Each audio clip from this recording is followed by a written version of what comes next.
Paramashivoham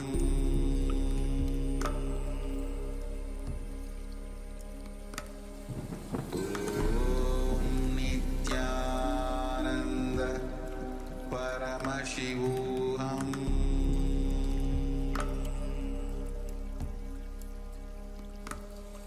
Om Nityananda Paramashivoham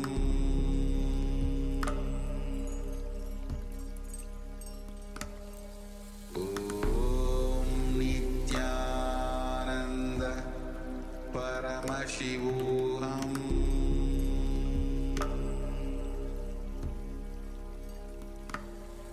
Om Nityananda Paramashivoham.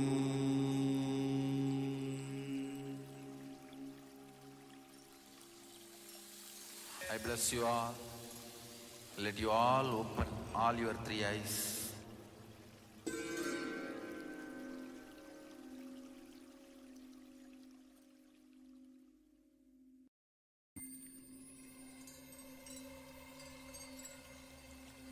I welcome you all with my love and respect.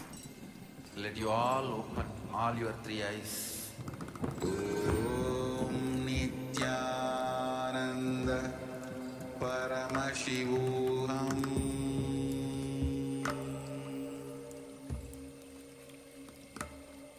Om Nityananda Paramashivoham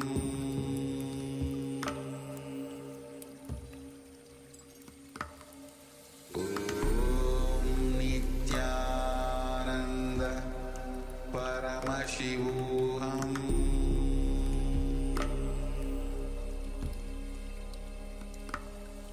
Om Nityananda Paramashivoham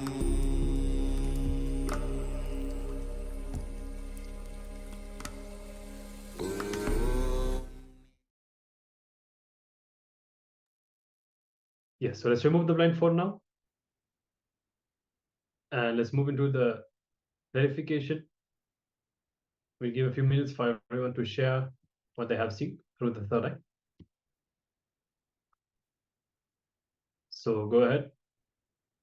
And remember, as we have been already explaining, whenever you see through the third eye, you will be seeing the image, and not only that, you will be gaining an understanding about the image, because it's all about seeing the reality, not just seeing the way we do with the two physical eyes, where you can just see the visible aspect. When you see it through the third eye, you'll be able to see what the two eyes will not reveal. So for example, let's say that we're showing a tree. You may be seeing which type of tree it is, where it grows, where it comes from, and even how old it is, or whatever.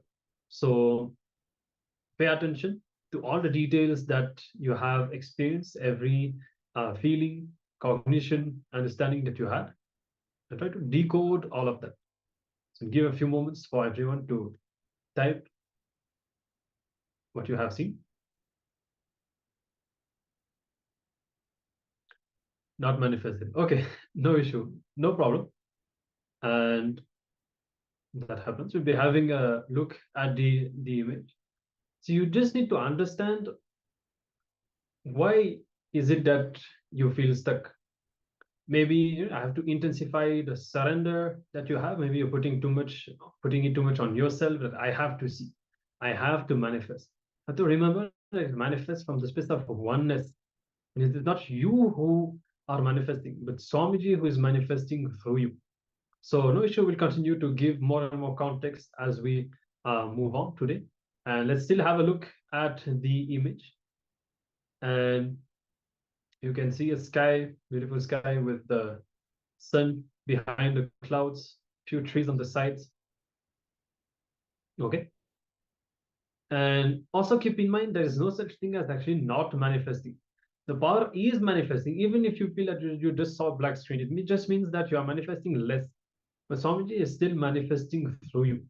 So you need to look in and create the right context, strengthening your context, and we'll make sure that this happen and continuing to guide.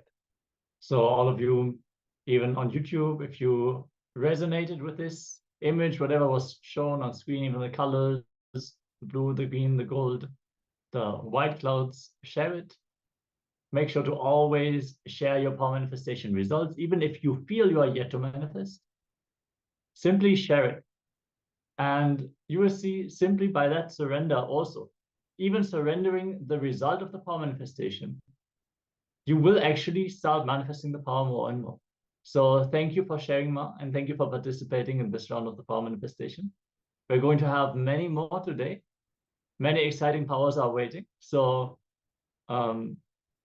yeah, let's stay tuned and keep manifesting. And now we are going to move on to the next jnana segment of the day, which is going to be on love. What is love? It's such a big word, and it is so loaded. In society, so many different interpretations, so many different perceptions of love. But what is the enlightened perspective of love? That is what we are going to learn in this segment. So requesting all of you to be in a space of listening. And let's receive these truths from Swamiji.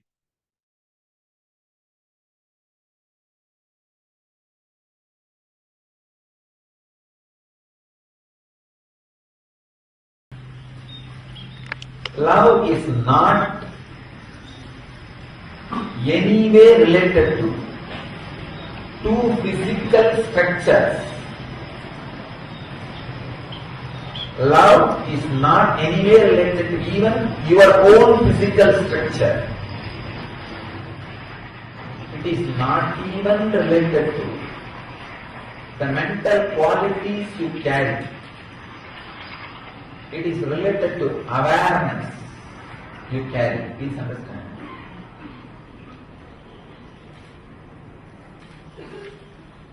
The awareness you carry naturally spreads its smell in your mental structure and in your body. So,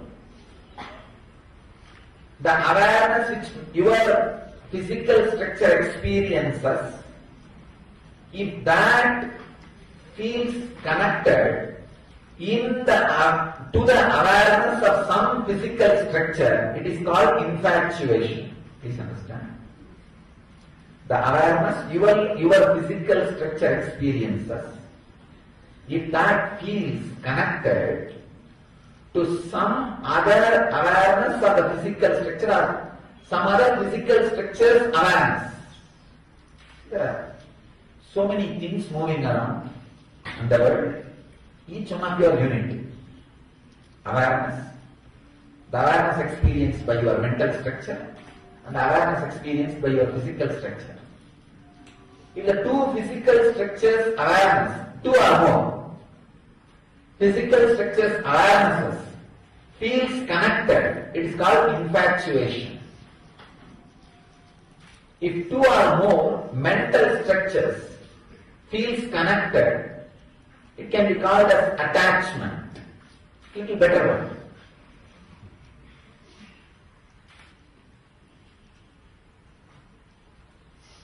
If one or more awarenesses, of course it's funny, you can't say awareness cannot have one or more.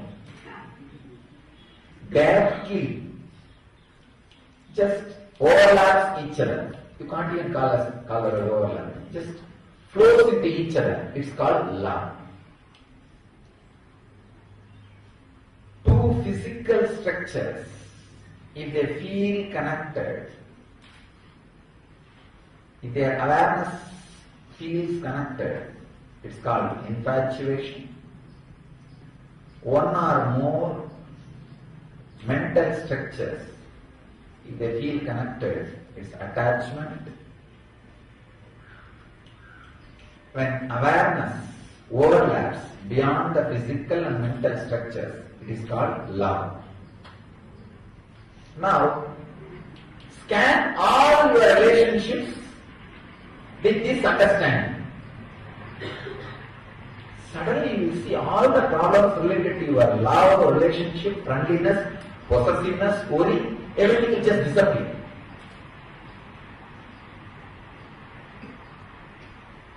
Your marriage will become honeymoon.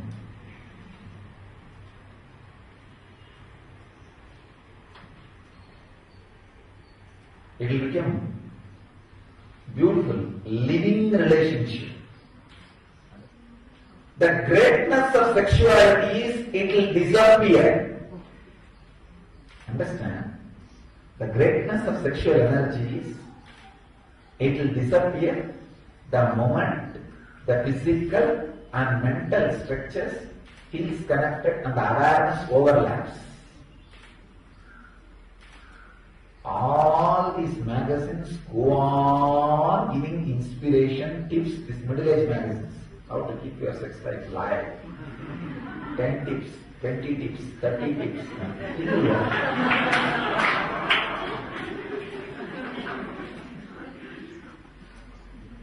Because two things. Either the distance becomes too much, means that awareness in the physical structure and awareness in the physical structure is not feeling connected. The distance is more.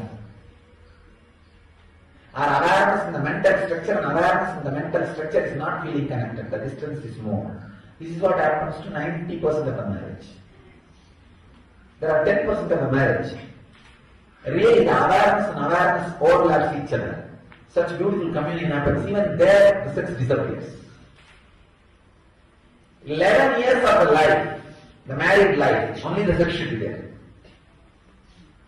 Whether the overlapping of the awareness happens, then just you will see, you don't need to confirm with each other that you love each other through the sexual act.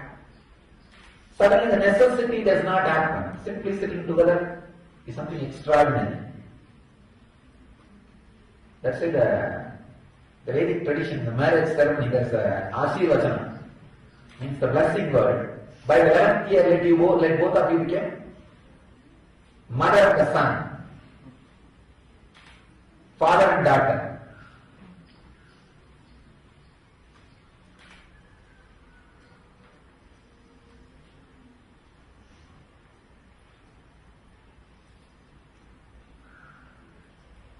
In both ways, the distance becomes more or distance completely disappears. Both ways, the sex disappears. Just either sex is like a liquid, fluid. Either it freezes, cold, like ice, or it evaporates, like a steam. If it evaporates as steam, your consciousness is levitated and your whole system evolves into enlightenment. It becomes cold, frozen, ice, you are caught in the ice bars. Understand this definition of love.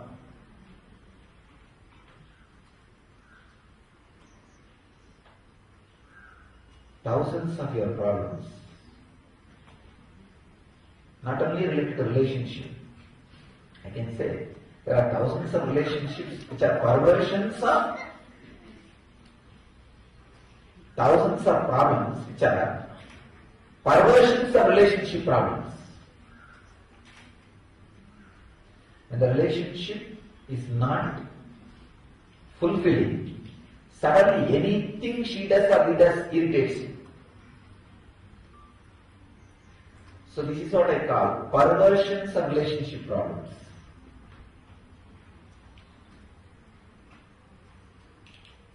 If you know the real love, even intellectually, you will start radiating healing energy.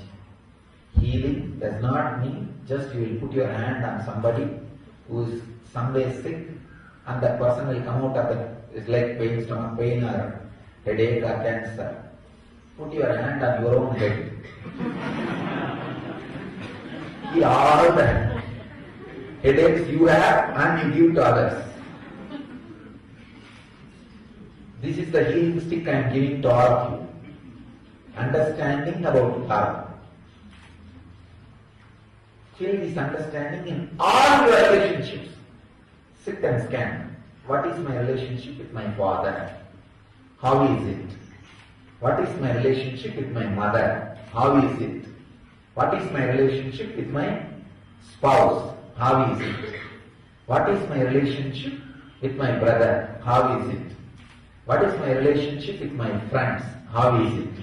What is my relationship with the world? How is it? I have seen people wasting years just with their relationship with the dog. It is not love. It is not love. Foolish infatuation. Very third grade perverted infatuation. I tell you, having a pet deity, Ishta Devata, is 1,000 times better than having a pet dog. But these idiots, without understanding, having pet dog has become a fashion. Having pet deity is something like a old, outdated. Our healing process is based on love. So when you radiate love, love is the emotion which is immediately reciprocated by cosmos. Sex is the emotion which is immediately contradicted by cosmos. Please understand. Love is the emotion which immediately responded by anything in the cosmos. When you feel love, within few moments you will see it comes back to you from the cosmos. Immediately cosmos responds to it. The tree, the flower, mountain, the nature, everything responds to it. The sex, even your own body will be against it. See, when it is awakened, even your own body immediately will resist. Our whole healing process is love-based. So understand, it is completely love-based. So continue intensely, radiate love. You will see and experience whatever you are asking. Love is today's subject.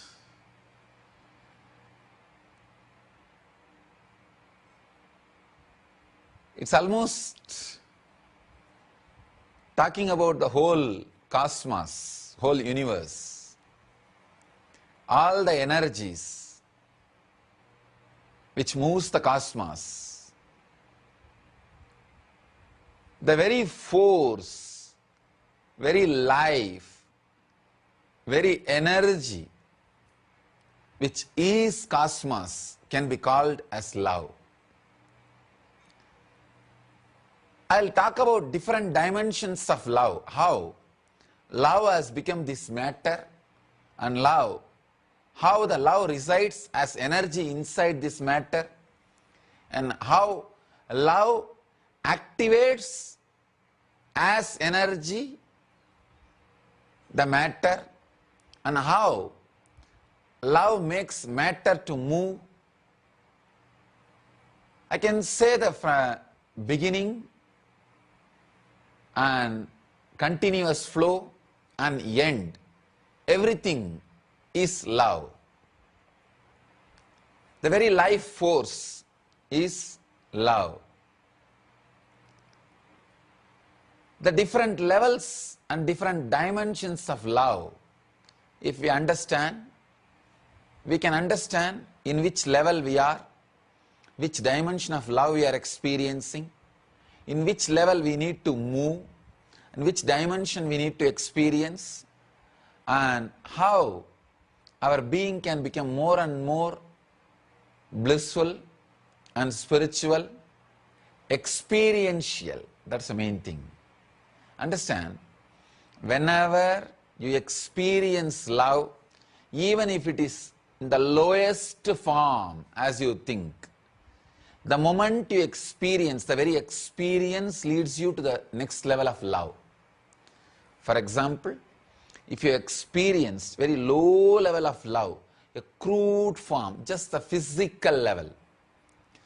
If you really experience without any layer between you and that experience, suddenly that very experience makes you go to the next level, the higher level. That is why in Tantra, they say, even if you go through a physical experience without any conditioning, simple, pure experience, suddenly you will see you are transported to the higher dimension of love. Higher dimensions of love. So, whether it is lower or middle or higher or highest, any form, if the love is experienced, it leads you to the higher level. But without experiencing, if you are just intellectualizing, just going on thinking, even if you are thinking about the highest form of love, just thinking will not make you experience. So, that is why I feel more comfortable to say love is God than Prajnanam Brahma.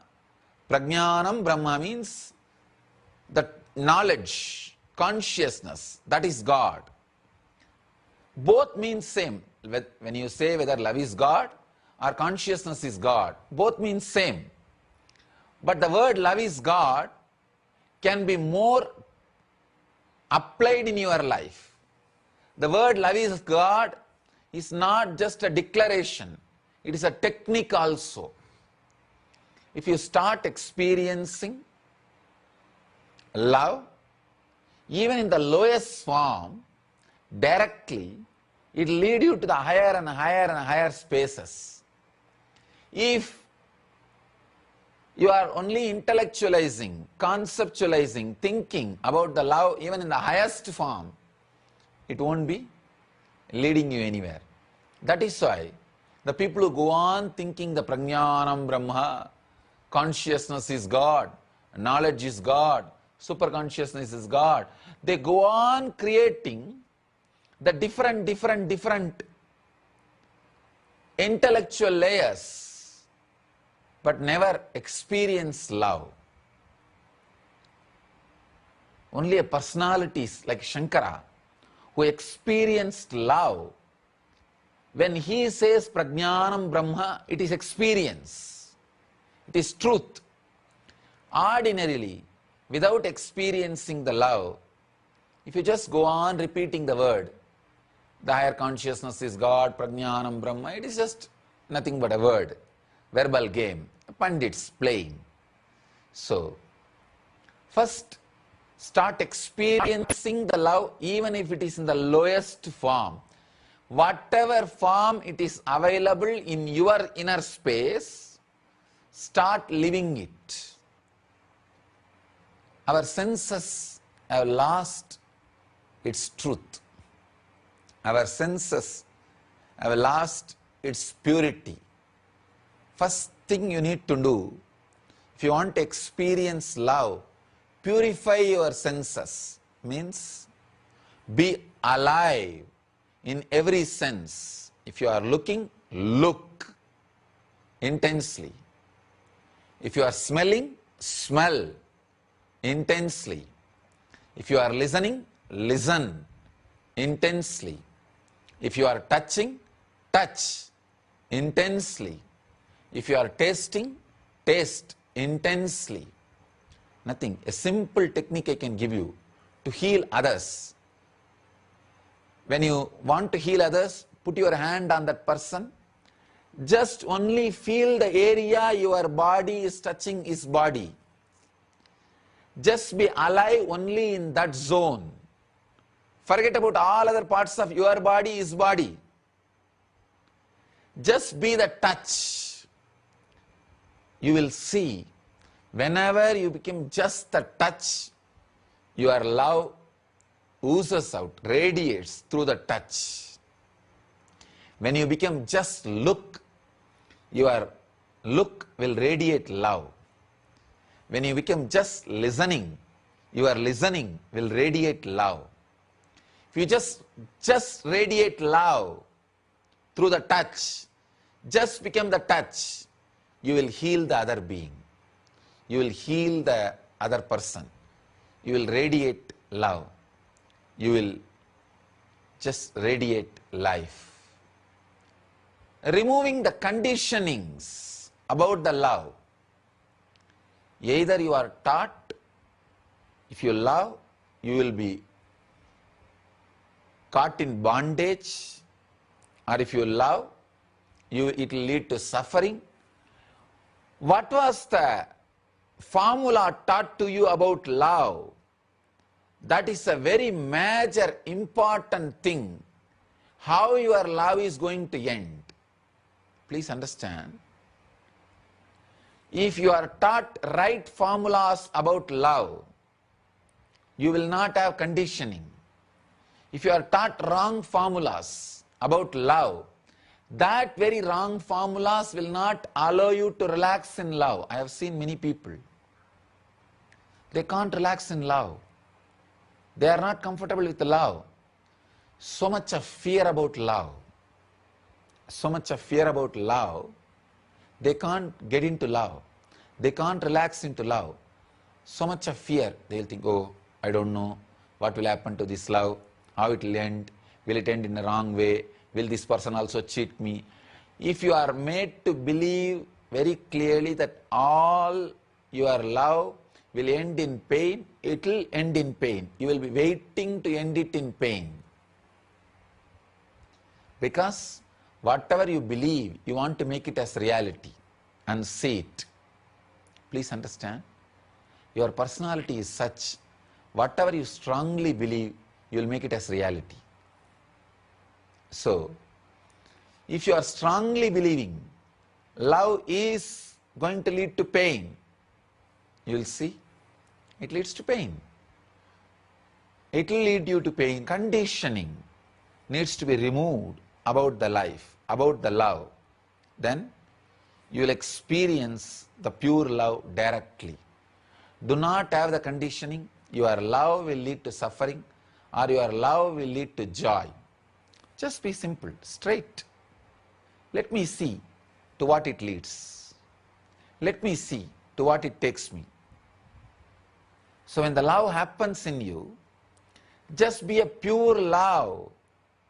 That is why I am saying, the ability to live in utter insecurity, to go with the love, to go with the flow of the love, makes you experience the real love, real life. Please understand, even if you are attached to life too much, you will not be able to love completely.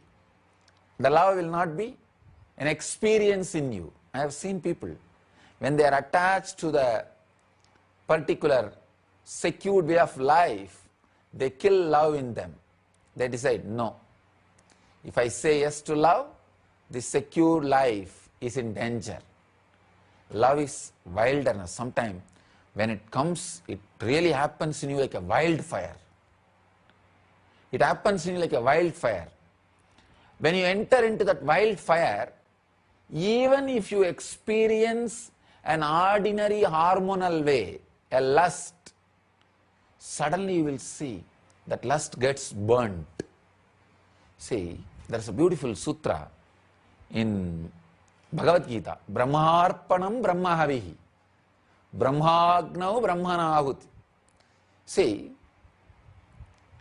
when the real love happens in you, even your hormonal feelings, lust, when it comes along with the love, pour it in that pure love.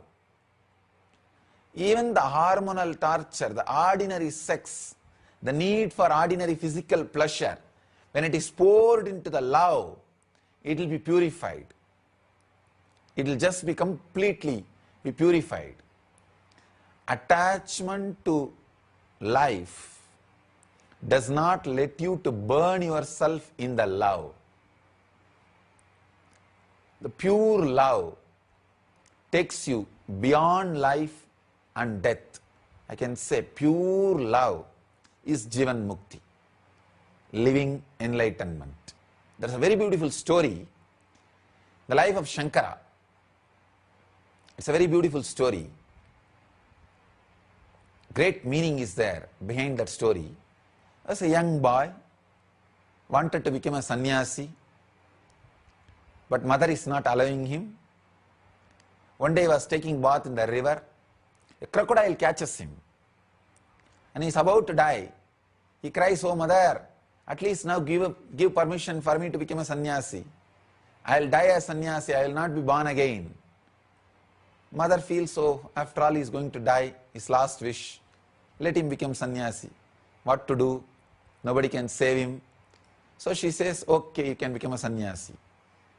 The moment Shankara decides, I am becoming sannyasi, I am a sannyasi, then suddenly the crocodile disappears. He is left free and he becomes sannyasi. Very beautiful story. Please understand. The meaning behind that story you need to understand. Mother is attachment to life. Mother is the attachment to life. Please understand. Life in the very lower form. Very lower form. Because the mother who is not allowing a son to become a Jivan Mukta, sannyasi, means she wants to possess him. She wants to keep him with her, under her. Please understand. The mother's womb may be very cozy, safe, great place to grow your body. But after 9 months, if you continue to stay there, it is neither good for you nor good for the mother. When time comes, you need to come out. Same way, psychologically, when time comes, you need to move out. You need to take your own responsibility. Mother who does not want to deliver the baby physically is harming the baby. Same way, mother who does not want to deliver the baby psychologically is harming the baby. Mother, the attachment towards life, an ordinary attachment towards the life. But his love for enlightenment means the pure fire of love is so strong, he is waiting for the situation. Then death happens in him. Means, please understand, whenever a small attachment for life tries to possess the pure fire of love, the love feels it like a death. Possessiveness is death for pure love. When somebody tries to possess the pure love feels it like a death. That is why whenever you try to catch the bliss, try to possess bliss, your hands will be empty. Beautiful breeze. If your hands are open, it will be on your body. Try to catch the breeze. You will have only empty hand. The possessiveness makes love feel like a death. That is what is that crocodile. Crocodile and the mother are both one and the same. Two different dimensions. The pure love feels the attachment to the small life as death. Then when both are in front, the pure love says, both of you now decide, who want to have me? Either the death can have me or attachment to life can have me. Both are actually one and the same. If the attachment to life, if the possessiveness takes over the love is dead. So if the possessiveness is taken over, if the possessiveness takes over the love, if the love is taken over by the possessiveness, it is death. So Shankara says, at least in death, allow me to be as I am. He requests the possessiveness. He requests the attachment to life. Suddenly attachment to life understands, yes, I am destroying him. Anyhow, if I stay with him, he will be destroyed. Let me move out. let me relax, let me settle down. Please understand, whenever you possess your lover, you are killing the love in him or her. You are reducing that person to an ordinary person. The joy which you had around him or her will simply disappear. Possessiveness reduces beings into matter. When the attachment to life understands, if it continues to possess love, pure life, it will reduce that into the death. It relaxes, lets go. When the possessiveness is gone, death also has gone, the life, the love achieves enlightenment. That's the significance, meaning behind this beautiful story. Understand? It's a very beautiful story. Just see, when mother says, all right, you can become sannyasi, I'll lose my possessiveness over you, I give you the freedom. Suddenly death disappears. Crocodile is not there. Death is not there. When you take the possessiveness away from the love, suddenly love becomes enlightenment. When you take your conditionings away from the love, love becomes enlightenment. If you have any conditioning about love, love will lead to lust, or love will lead to suffering, or love will lead to joy, love will lead to bliss, love will lead to pain. Even if you have the conditioning, love will lead me to God, drop everything. Drop all conditionings. The first level you will see, love will lead to joy. That is the Muladhara level. Next, love will lead to safety, security. That is the Swadhisthana level. Love will lead to peace. That is the Manipuraga level. Worry-free life. That is the Manipuraga level. Love will lead to more and more love, energy. That is the Anahata level. Love will lead to bliss. That is the Anya level. Love will lead me to God. That is the Sahasrara level. But all seven are conditionings. Drop all seven. Love will not lead you to God. Love is God. The moment possessiveness, attachment for life is lost, death is lost, love is enlightenment. Love is God. As long as you think, even the idea, love will lead you to God, it will not. You are caught. So drop all conditionings about love, all statements about love. Make your body ready, pure, to experience love in any form it happens in you. First thing, make your mind ready to experience love without any conditioning as it happens to you. You will see love is God. Love is enlightenment. Love is Jivan Mukti. There is a beautiful question here. Swamiji, you said love activates matter. How can love activate matter and make it move?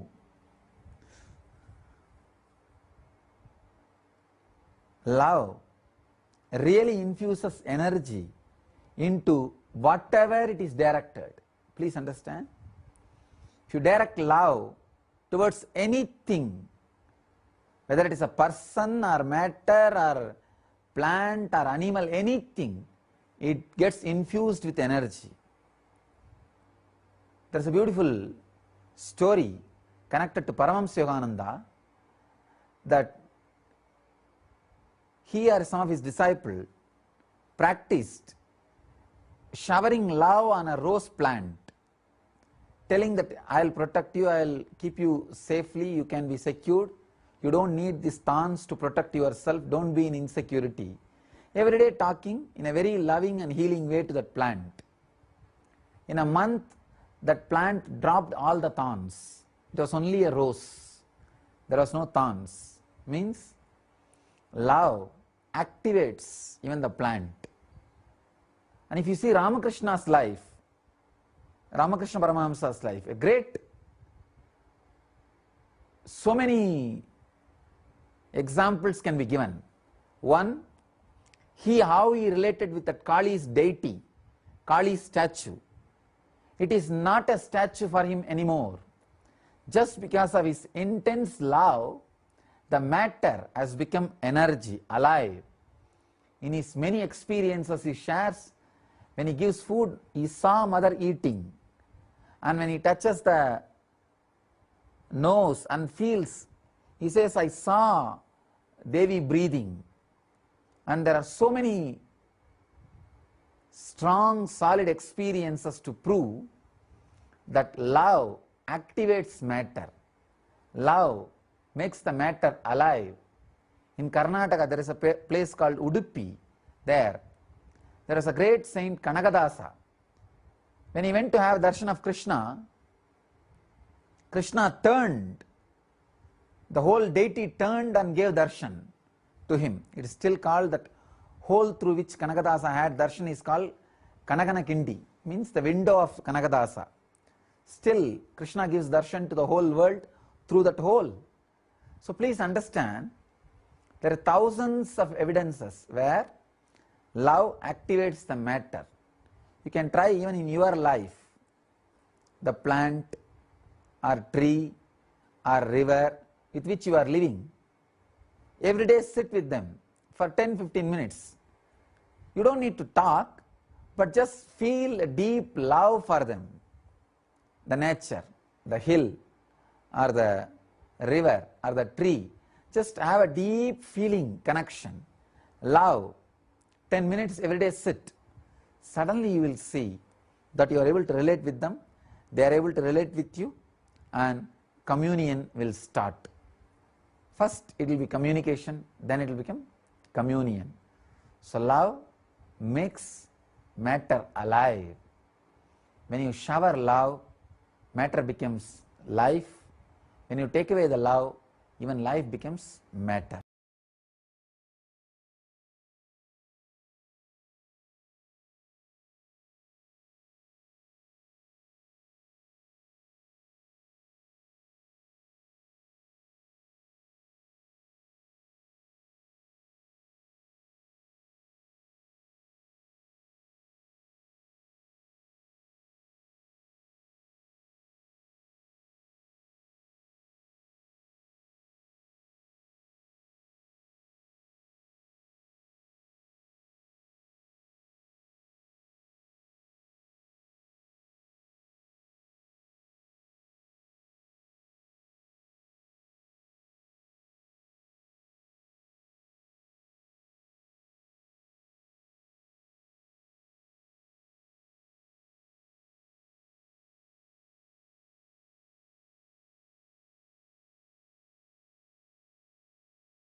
Yes.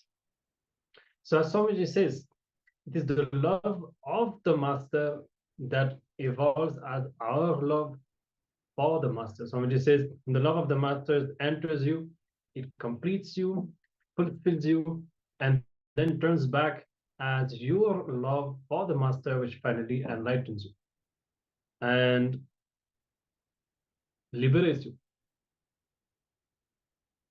So, all of us as disciples, we should really look inside and contemplate and decide to love what Swamiji loves, to hate what Swamiji hates, and each attitude that we have in our life, whether the decision to go by what is pleasant versus going by what is right, deciding to be ferocious with ourselves and discipline ourselves. When you start thinking, what would Swamiji love me to do right now? What would Swamiji hate in me? The part of me that even I should hate, the incomplete part, and deciding to start thinking in that line. When we experience Swamiji's love and we align our thought current to this thought current, this is how the guru-disciple relationship flowers and we experience the devotion. So maybe we can take a few moments to contemplate and let's meditate on this truth.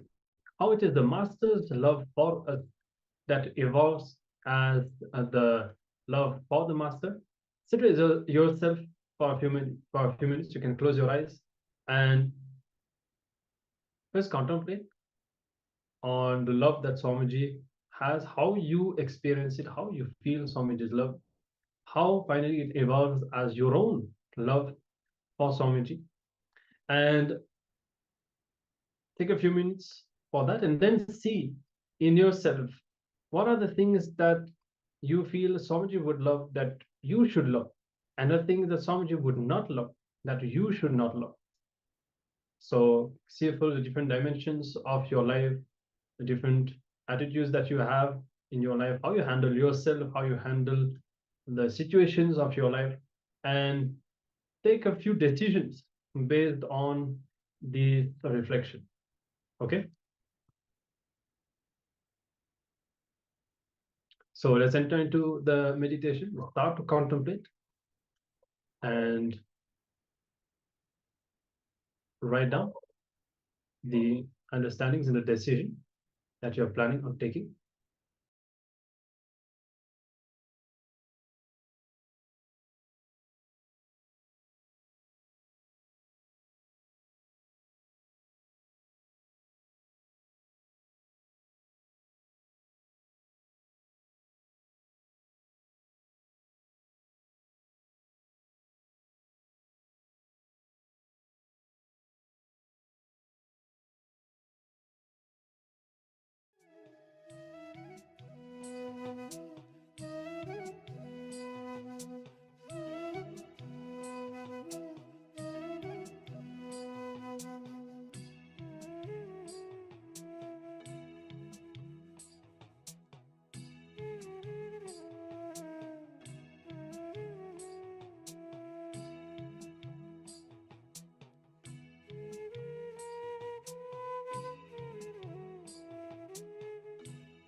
right. So as you continue in this exercise, you can also take a few minutes to pen down whatever booms you like to ask, either for yourself or to cause the reality of your family, your loved ones, near and dear ones. As today is the final day of Paramashivoham, do write down all the booms that you want to receive from Paramashiva, from this beautiful space of love of the Master, love for the Master, in this beautiful space of oneness. Take a few moments to pen down all the boons and blessings that you like for Paramashiva.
All right. So I hope that you have completed this exercise and contemplating on the love of the master. Hope that you have written down the list of boons that you would like to ask for today. And we'll be now moving into the power manifestation. We'll be manifesting the powers once more. So we invite participants to now get ready for the power manifestation. And this time it will be consciousness over matter. So as we have told before, we'll be manifesting all the different powers that we have been manifesting throughout the past 20 days. And now consciousness over matter. So you can grab any fruit. If you have a coconut, orange, apple, some round fruit you have in your house, otherwise even a tennis ball, something like that. And based on your level, you can decide which variation to manifest. So the easiest is when you keep it on your hand, having your palm flat in front of you and having the object on top of it, or even in the hand of somebody else in the same manner. And otherwise, if you have already succeeded in that, you can keep the object in front of you on the table, on top of silicon, on top of your have an iPad or a smartphone, whatever it is. You can keep it, have the object on top of it, and roll the object in that way. Okay, so get ready, and otherwise you can even do it with your eyes closed as well. That's also a possibility. You can just keep the object on your hand and roll it with closed eyes. So get ready. We hope that you have your object and ready to manifest the power. Then connect with Swamiji in your inner space and feel the space of oneness with the object. Remember that there is no boundary between you and the object. Just like you can move your hand with a simple conscious will, you can move the object. The object should just listen to you. But your intention should be on being in the space of oneness. Okay? Keep your intention on being in a deep, intense space of oneness. From that space, naturally, your will manifest. You don't have to make a strong, it's not a mental power. You don't have to put force in your will. It's about will persistence. So from that space, chant the Mahavakya intensely and make a command for the object to move. So let's all start the power manifestation now.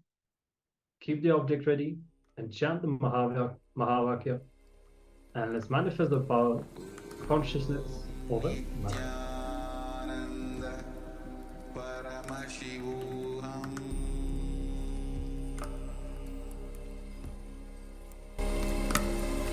Om Nityananda Paramashivoham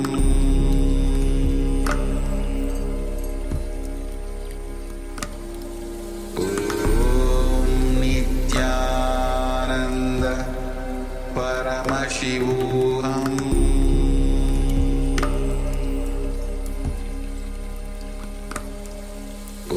Om Nityananda Paramashivoham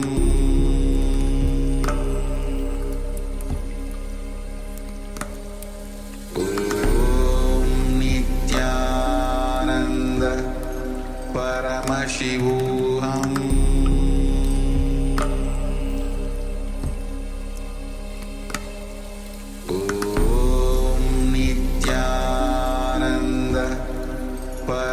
Paramashivoham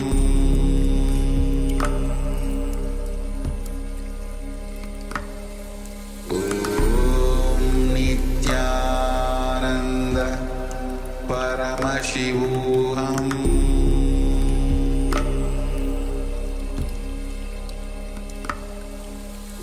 Om Nityananda Paramashivoham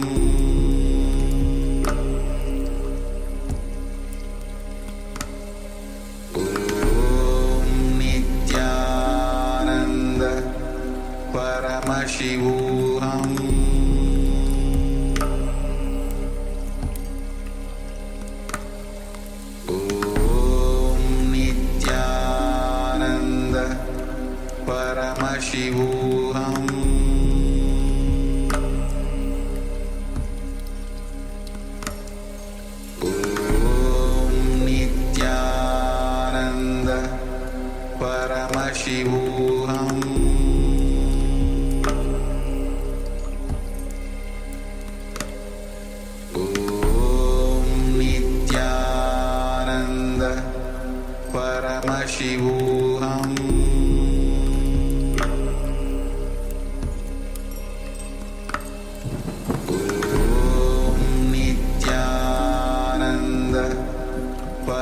Paramashivoham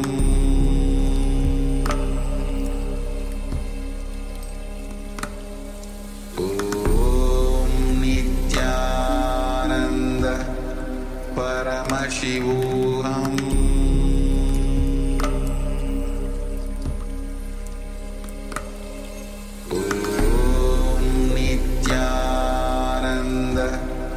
Paramashivoham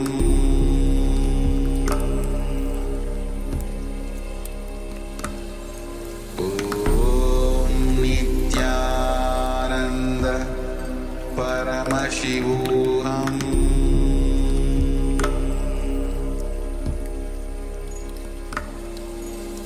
Om Nityananda Paramashivoham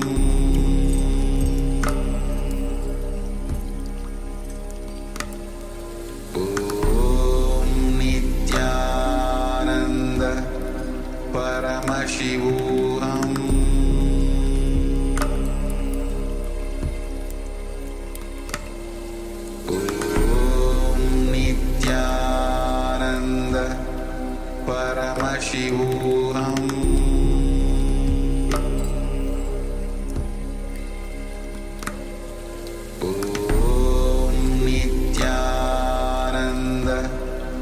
Paramashivoham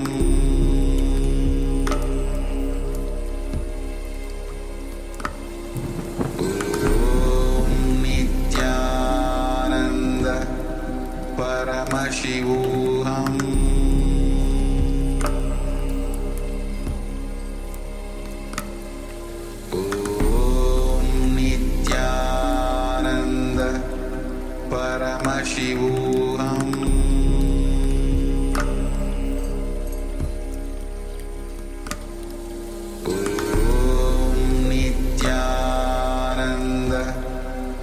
Paramashivoham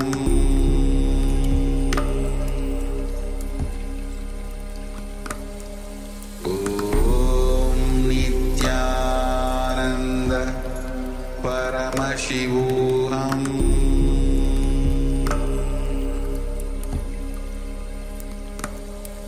Om Nityananda Paramashivoham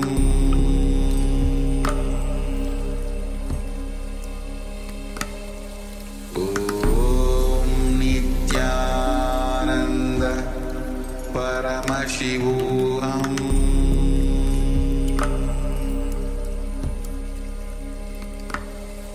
Om Nityananda Paramashivoham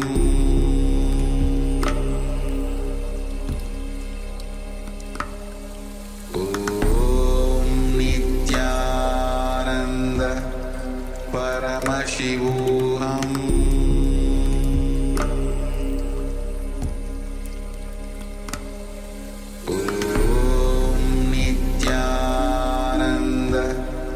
Paramashivoham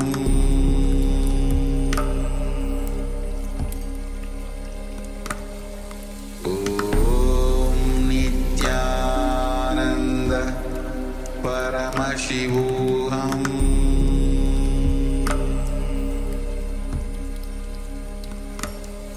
Om Nityananda Paramashivoham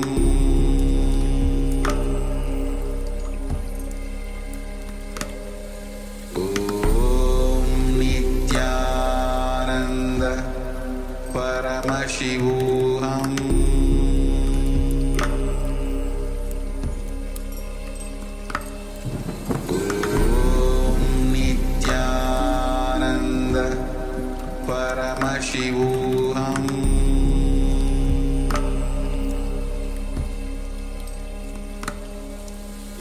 Om Nityananda Paramashivoham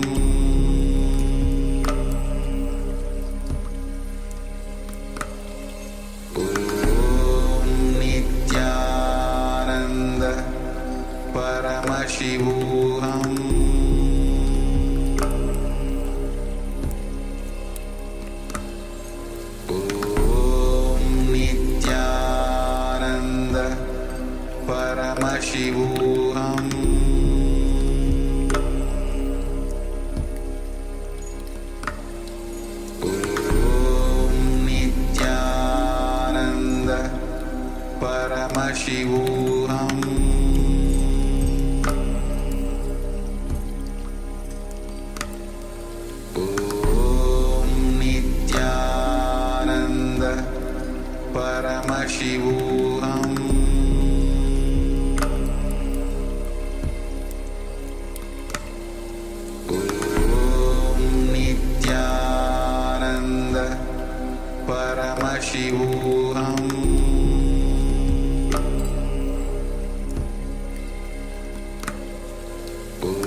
Paramashivoham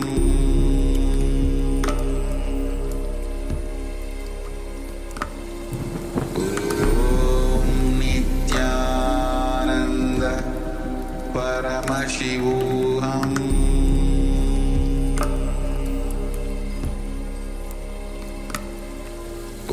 Om Nityananda Paramashivoham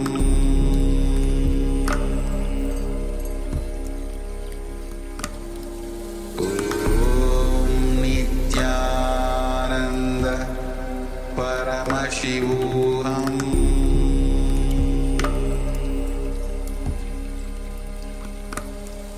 Om Nityananda Paramashivoham Om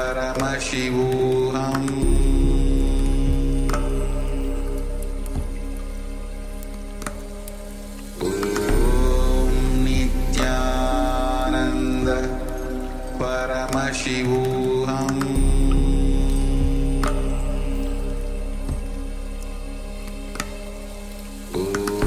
Om Nityananda Paramashivoham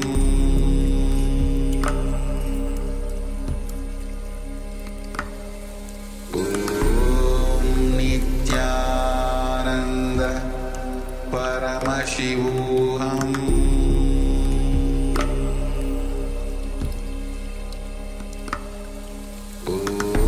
Om Nityananda Paramashivoham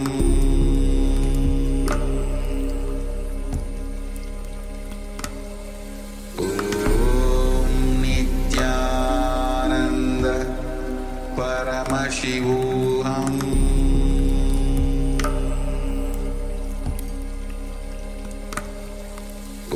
Om Nityananda Paramashivoham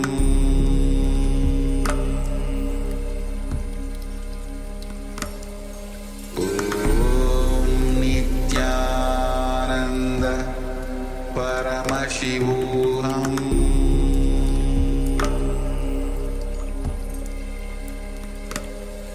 Om Nityananda Paramashivoham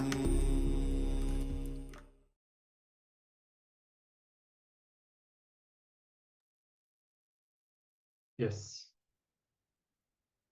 Please let us know if you have succeeded in rolling the matter. And keep in mind, if you have succeeded, every time you roll the matter, you are removing the obstacles. Because any obstacle you face in your life is nothing but something you have inside, an impossibility that you have, or some wrong cognition, whatever it may be that you have inside. So when you roll the matter, you are actually breaking your mind, your limiting beliefs, and manifesting your reality. It's a very fun power to play with. We encourage all of you to start playing with the powers very casually in the morning, in the evening, whenever you find time in your life, just casually play with the powers. This is the way, with very less seriousness, just sincerely and casually playing with those powers, like third eye reading. Just grab any book that you find, that you have, any magazine, or consciousness over matter. Maybe you're sitting at your table, there is a round of brick in front of you. Just start playing with the powers and rolling. Only when you start doing with less seriousness and with more persistence and continuity, you will see that these powers will start becoming part of your daily life. Should be really beneficial, and you will see that you will start to manifest the capacity to cause your reality more than just moving the matter and so on. Yes, just think of a small toddler. In the beginning, barely able to crawl, but through persistence, they started crawling. Then they are barely able to stand, but through persistence, they are able to run and jump and dance and swim. So if they decided, oh no, crawling, I don't know, it's not happening for me. Maybe I just can't do it. Then they would have never experienced all these dimensions of life. But through persistence, with the right guidance, they can become great runners, athletes even. So keep manifesting the powers more and more, even if you feel, oh, it's not happening for me. Just drop that and know where all this is heading, and that is enlightenment. Yes. So with this, we'll be now entering into our next session and discovering about enlightenment. And what is enlightenment? How can we achieve this experience, this state of consciousness? And especially, you see, almost all of us would have heard some kind of concept about that before, either it is through meditation or some of the more popular beliefs about the enlightenment. But there are some dimensions that we really need to imbibe. How, for example, somebody says even the completion with others is essential for enlightenment. You can't just sit with yourself and get enlightened. You have to bring the completion with your team members as well. And you cannot just leave the world and whatever responsibilities, everything, the life that you had behind, without fixing it, without bringing the completion. When it says many times, you try to go to the higher planes in the name of spirituality, leaving the lower planes behind. But when the completion or enlightenment happens inside, we should be able to retain that experience even when we are performing our duty, when we are surrounded by our friends, family. So like that, we need to build a deeper understanding of enlightenment, so that we understand how it is also practically possible for all of us. So let's come to the space of listening.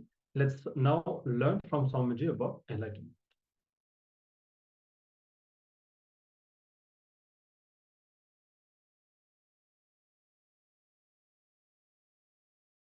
Enlightenment is ultimate but not final.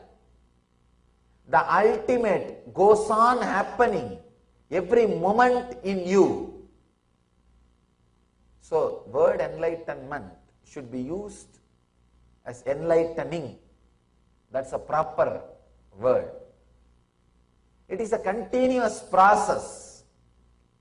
So, intensity is responsible for this process to be a continuous process. Enlightening, not enlightenment. Enlightenment is a constant happening in all of us. For an example, one day you overeat and feel dull and decide not to overeat from next meal. It is an enlightenment.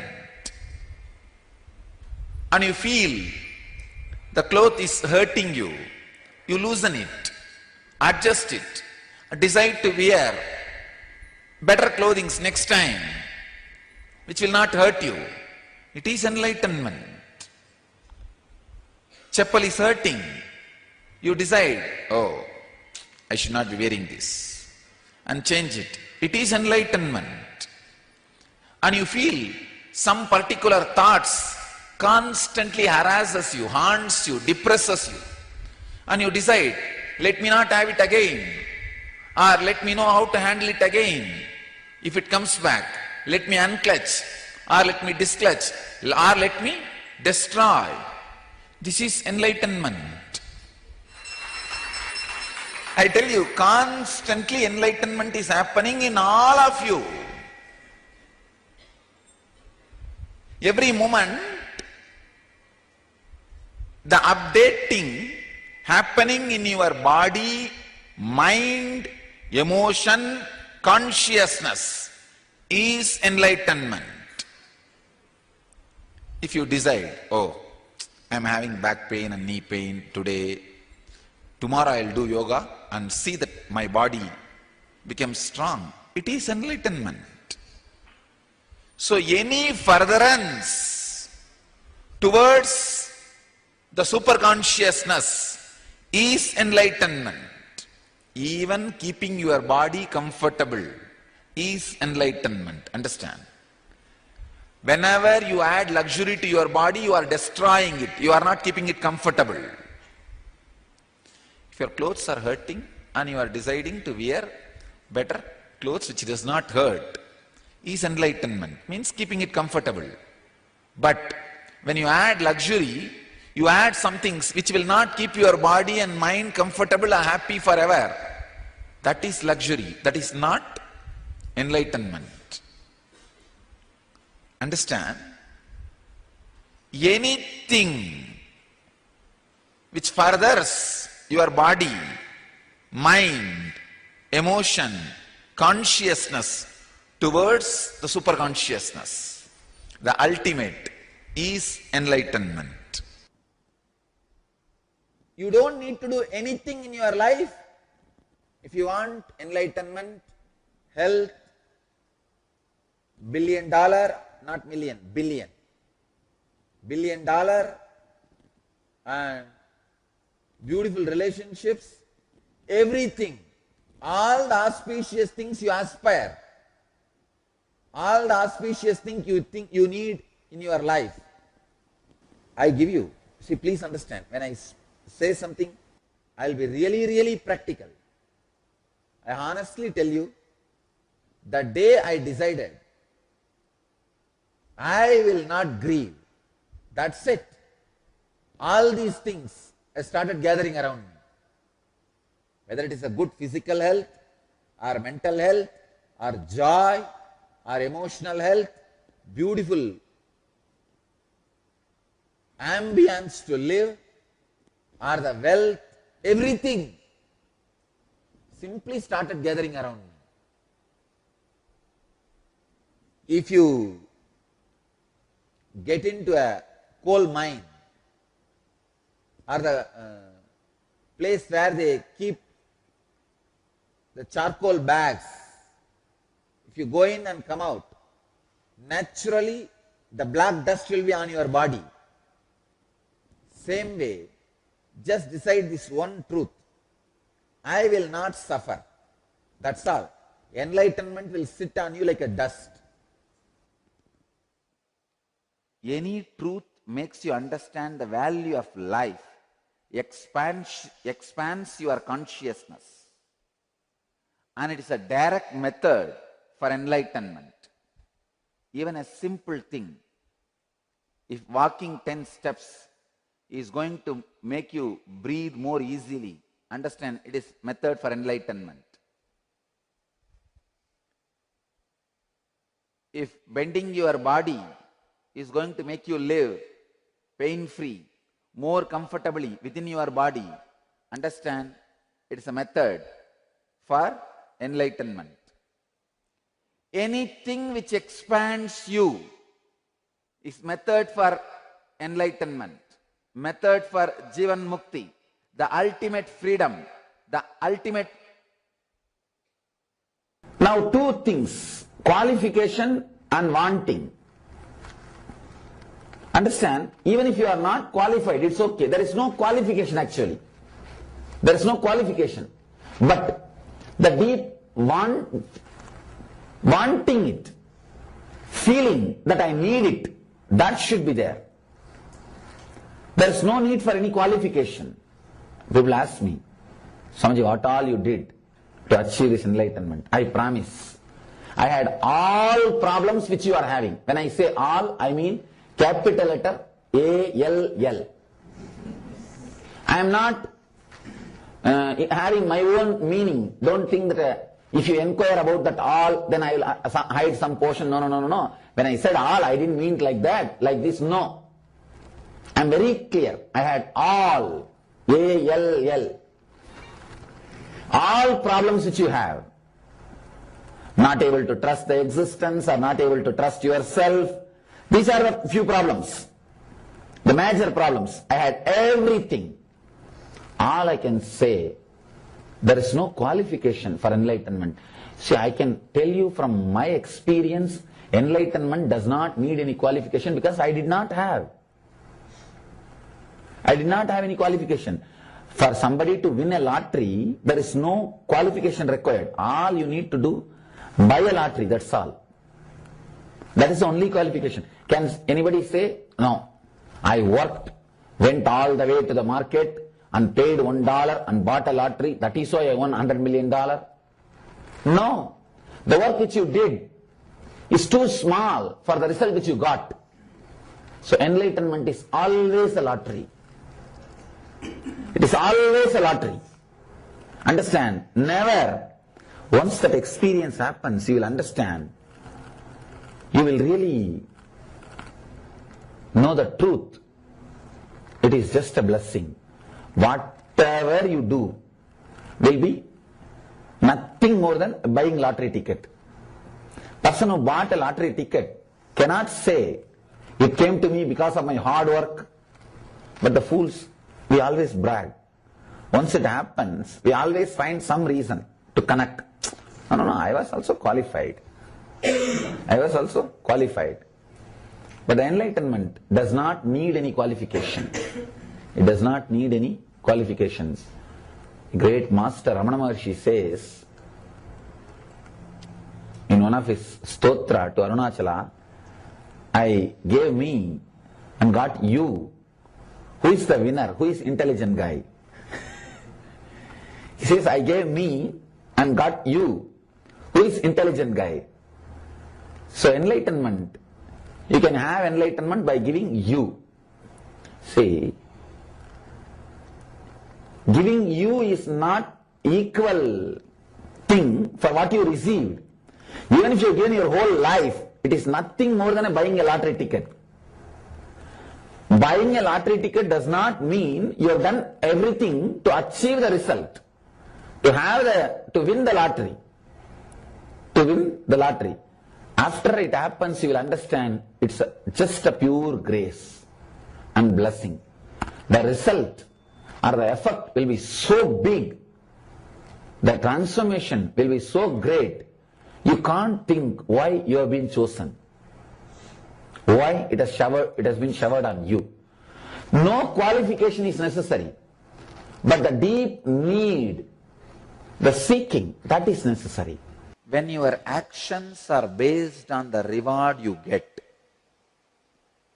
please understand, I'll give you the example. Every month you get $10,000 paid.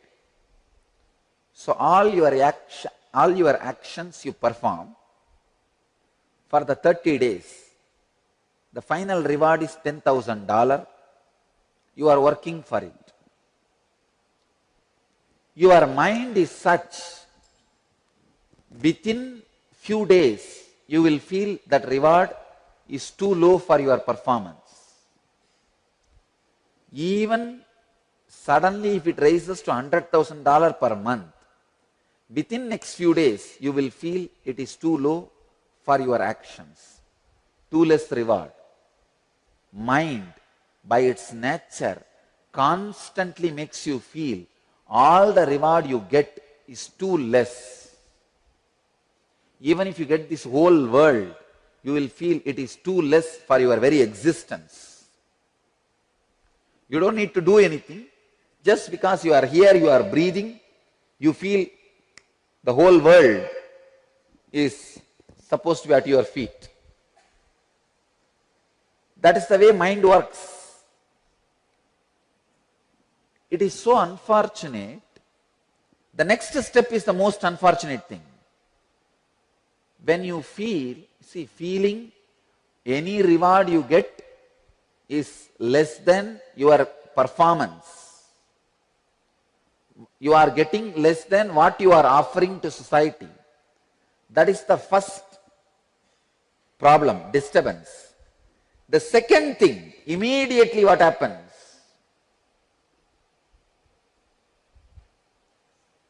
You start reducing your performance.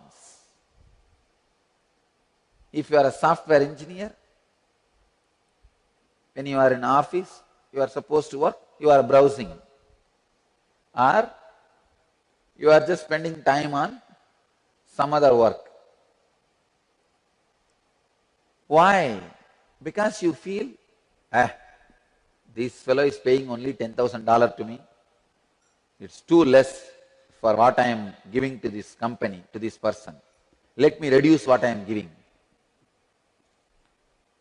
Your expression, your creativity, your expansion is reducing. You are not understanding. You are angry with your boss for paying you less, but you are punishing yourself by reducing your creativity, by putting you in more and more laziness, by reducing your expansion, your life. See, when you are performing less, you are getting into a pattern, setup. After you perform less continuously for 3-4 months, you will start believing that is your capacity. That is your capacity. So unfortunate. You are angry with your boss. You want to punish him, but you drink the poison. By you drinking the poison, you are not going to punish him. Don't be foolish.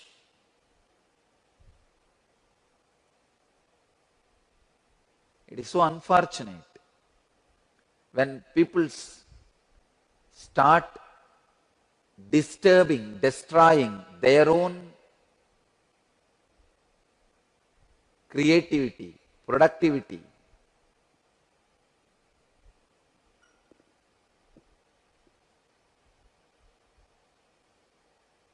Just because they are angry with the person who is paying them back.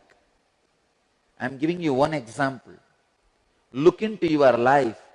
Everything moves just with this concept of return.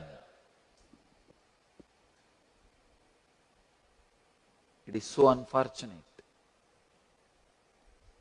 because you feel that the person who is paying you back needs to be punished. You reduce your creativity, which is, end of the day, punishment for yourself. I am giving one example of the boss. I can give you the other example in an expanded way.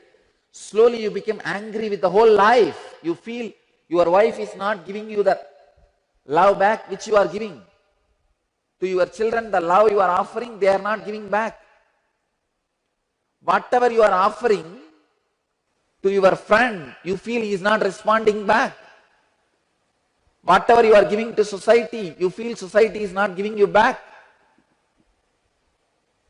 Understand? When you are angry with the friends, angry with family, angry with your society, you stop radiating love. It is so unfortunate. When you stop radiating love, you are punishing yourself. You get into a mental setup, a trend, personality.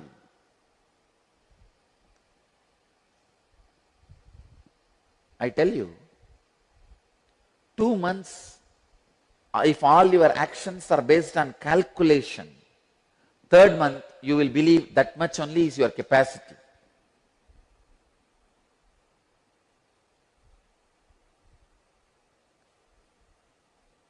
Just try for 2 months without planning or calculating how much you get it back. Go on giving love, courtesy, help, service.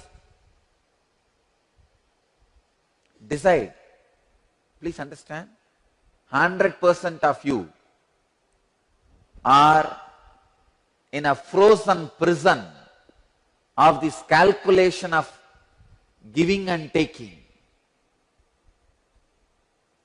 Functioning based on this calculation of what I receive. I'll call that mental setup as the prison. This functioning is called prison.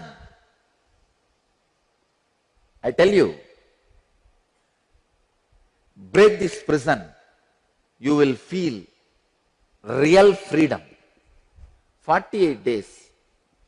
You go on giving whatever you can without bothering about whether the other person is reciprocating or not. Without expecting reciprocation from the opposite side. Your time, your energy, your understanding, your love, your help, whatever you can give, whatever way you can radiate your creativity. Understand? I am not saying only in voluntary service. I am saying even in your regular job. Whether your job in which you are getting money as paid, money as a salary, or some smile, support, that as a reward, whatever it may be. Whole day, whether you are doing your paid job for which you are paid, or you are doing some voluntary service, or you are giving your love to the family, in every moment, decide for 2 months, I'll go to my extreme. For 48 days, I'll go to my extreme without bothering about how the other person is responding or reciprocating. In these 48 days, you will be at least 3 times more energetic, alive, intelligent than you are now. I can give you how to become 3 times better than you. Because you are caught with this one mental setup. See, this is what the first thing you learn in your life. How much you are given back? Only give that much. It's a huge unconscious net where all the fishes which are souls are caught.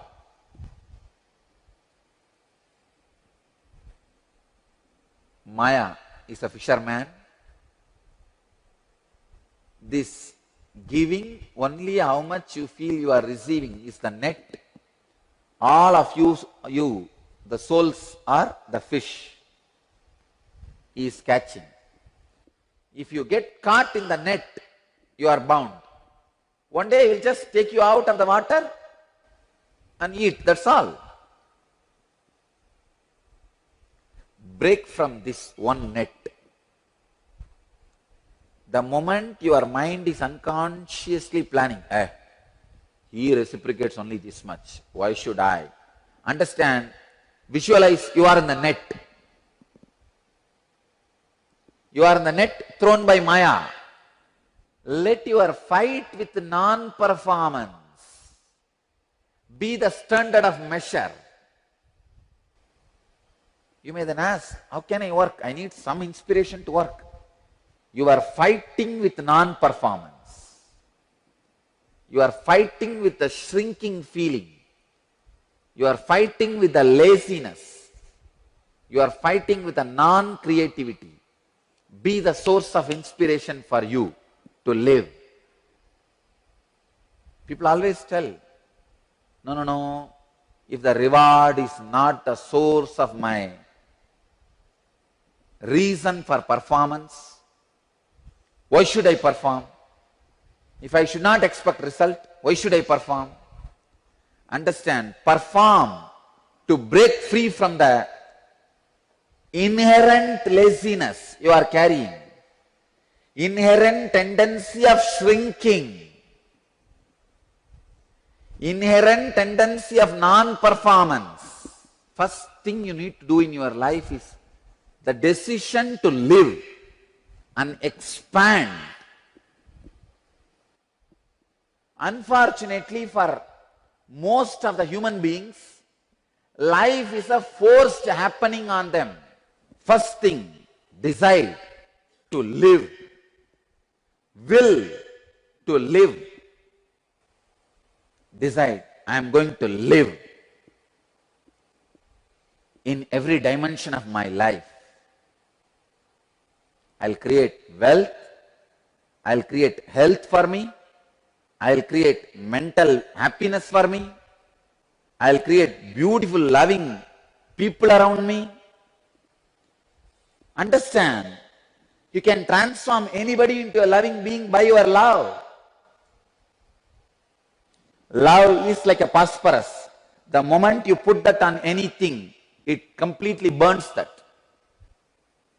how phosphorus converts anything into its own. If you drop phosphorus on anything, it will burn that and convert the whole thing into itself. Same way love. Love is like a fire. Drop on anybody, it will convert the person also into love. This one thing, if it becomes part of your life, you are liberated.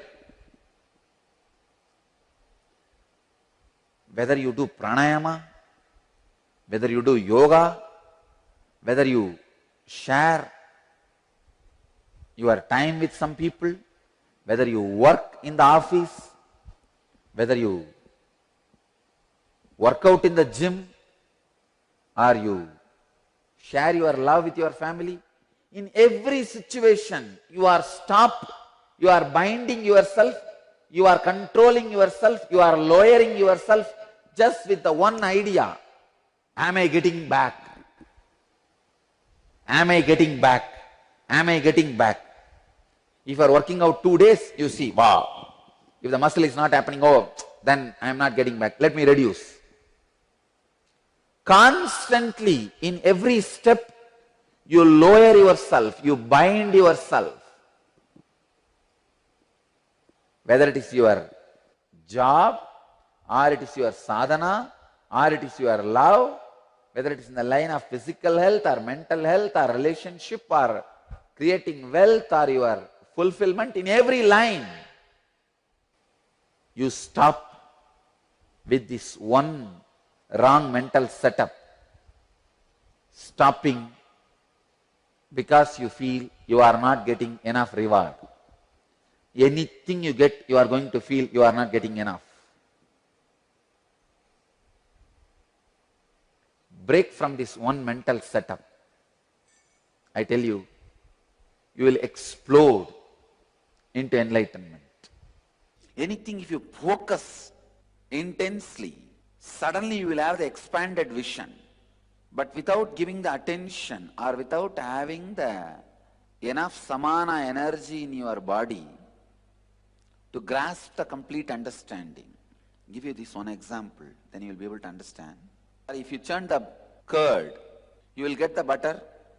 Out of butter you can make ghee.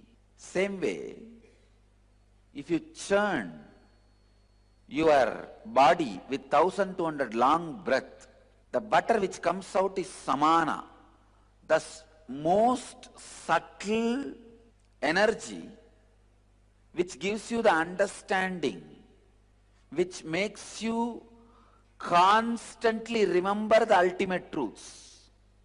See, for example, when you sit and remember, you are God, the whole universe is made out of your imagination, it is made out of same stuff in which dreams are made. When you are having all these understandings, the precise day-to-day activities which need to be done precisely, you don't do.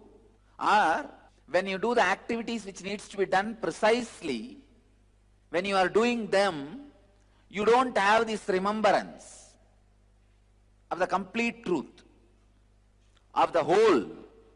Samana solves that problem. If the samana energy is built in your body, one side you will be able to do the precise work like a thinking and writing, calculating, doing mathematics. You will be able to do all the precise down-to-earth work.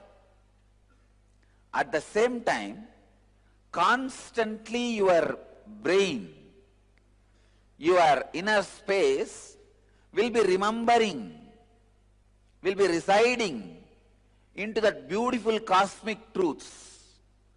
So even while you take the minutest decision of your life, like you are measuring the land and marking for some building, when you are doing that job, you neither remember you are the whole world, nor have the sense or the intelligence to remember. This is one of the biggest problem all the seekers in all traditions face. If anybody finds the medicine for HIV, Nobel Prize is waiting for him, because that's one of the biggest problem humanity is facing. Same way, if anybody finds solution for this problem, during the minutest works, unable to remember the ultimate existence or the truth, is the HIV seeker's mind is suffering. If somebody can find solution for this problem, he will be respected as the ultimate incarnation, avatari, in the history of spiritual seekers and spirituality. Understand? Here is the solution. No practice will be giving you the maturity or the understanding, ability to remember the highest truths when you are doing mundane jobs, especially like thinking, strategy planning, preparing certain argument, or organizing your money, organizing your balance sheet, the corporate decision making.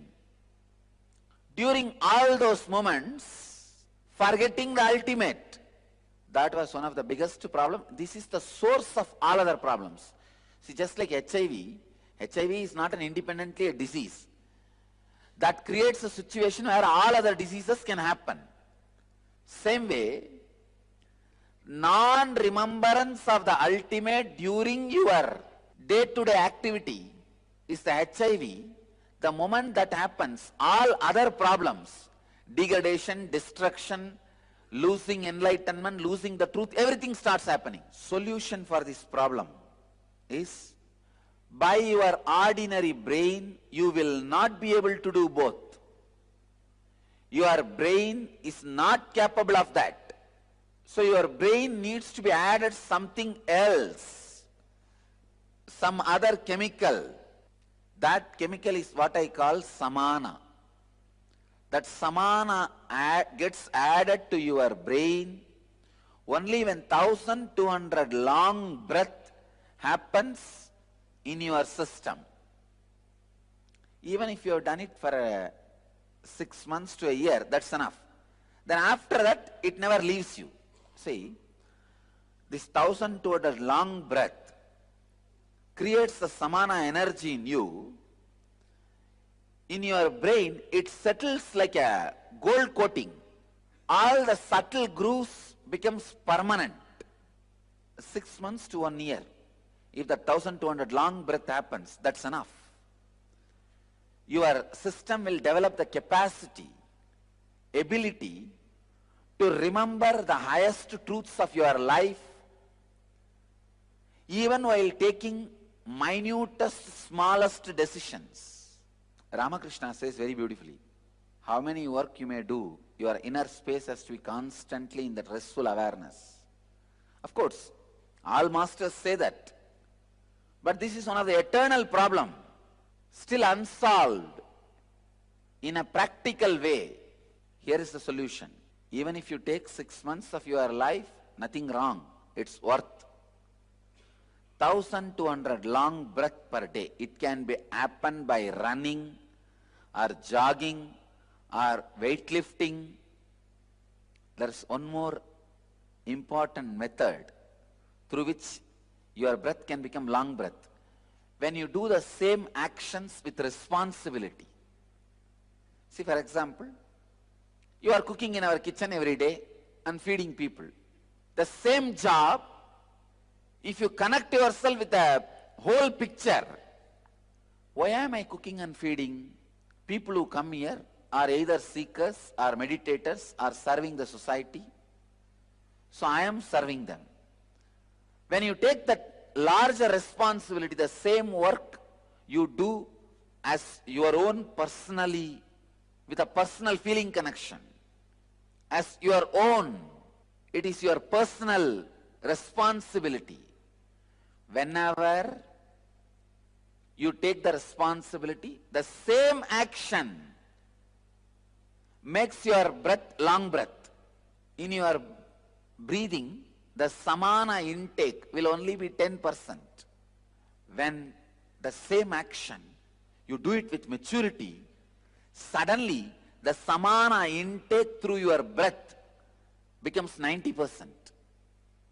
Responsibility also can make your breath, the samana intake, drastically increase like 90%, and that also will make the long breath. So when you are responsibly working, even doing accounts or any work, those moments, how many breaths happen in you, that also will come under 1200 long breath. If you understand the whole vision, if you are working in a company, if you understand the vision of the company, and you are fitting with it, with the whole wheel, that chakra, that circuit, that loop, you are completing the loop with your whole responsibility. You feel responsible for the whole loop. Suddenly, the samana intake increases, the breath becomes long. If 1200 long breath does not happen in you, you will only become tired by remembering the higher ideas or trying to cope up with the pressure of the higher ideas in the real life. With 1200 long breath, the layer of lubrication is created on your brain, where all the subtle truths are constantly remembered by itself without you forcing yourself, and those subtle grooves are permanently locked by the gold coating. The subtle truths, higher truths create certain grooves in your brain. If the 1200 long breath happens, one, that samana makes the possibility for more subtle grooves to happen in your brain, means more subtle understandings constantly remembered by you. That's first. Second, the grooves which are created, those subtle grooves are permanently sealed, so that even during death, you don't forget the higher truths. This 1200 long breath is almost equivalent to your day-to-day meal. How you can't miss eating and how you don't miss eating, the 1200 long breath should not be missed. See, just like food creates little energy for your body to run, same way 1200 long breath creates the samana in your brain, which acts as a lubrication and takes care all your major decisions, and your life is done with higher intelligence. See, when you act with higher intelligence, what happens, the tension disappears in your day-to-day life. You don't feel suffocated or suffering. Life flows like a smooth understanding. Wow, what a free, beautiful flow. And everything you touch feels your sweetness. Your internal space is injected, infused in every object you touch. But I wanted all of you to understand this truth. Anything you touch, you infuse your inner space into it. The quality of your inner space is infused into it. You need to understand the problem is not mental, it is chemical. If you are trying with a mental technique, you are going to be again and again failure. Just like without sufficient protein, even if you do any number of weightlifting, working out, your muscles won't get built. See, for muscles to get built, just weightlifting is not enough. You need to supply enough protein. The natural protein, like vegetables or the protein-based fruits, vegetables and all those things. Only when you give that food, the muscles get built. Same way, only when you do the 1200 long breath, this God consciousness gets built. The higher consciousness gets built in your system. Otherwise, you are like a person who is working out continuously, but eating only little wheat and little rice. Nothing else. Maybe whatever muscles you have will become tight, but you are not going to build muscles. Because to build muscles, the protein needs to be supplied. Protein supply is necessary.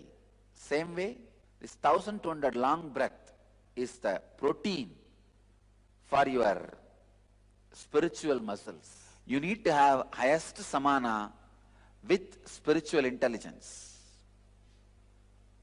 The samana energy is not sufficient enough. Only that you lack. Add that part, the samana component. The spiritual intelligence which you receive will become permanent. It will stay in your system eternally. As I say that living enlightenment, living with higher intelligence will become lifestyle in you. Satsanga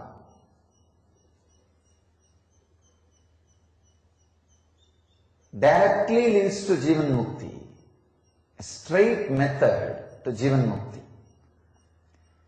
If I have to define Satsanga,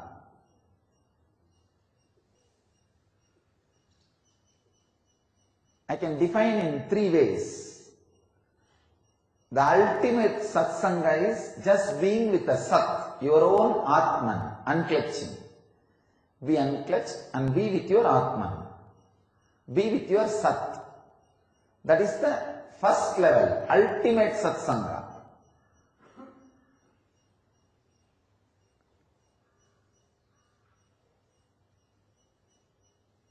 Whenever you are not able to do that, whenever you are not able to be in that space, then the second level Satsanga is be with the words of a person who constantly drives you towards the Sat, who is constantly reminding you to be unclutched.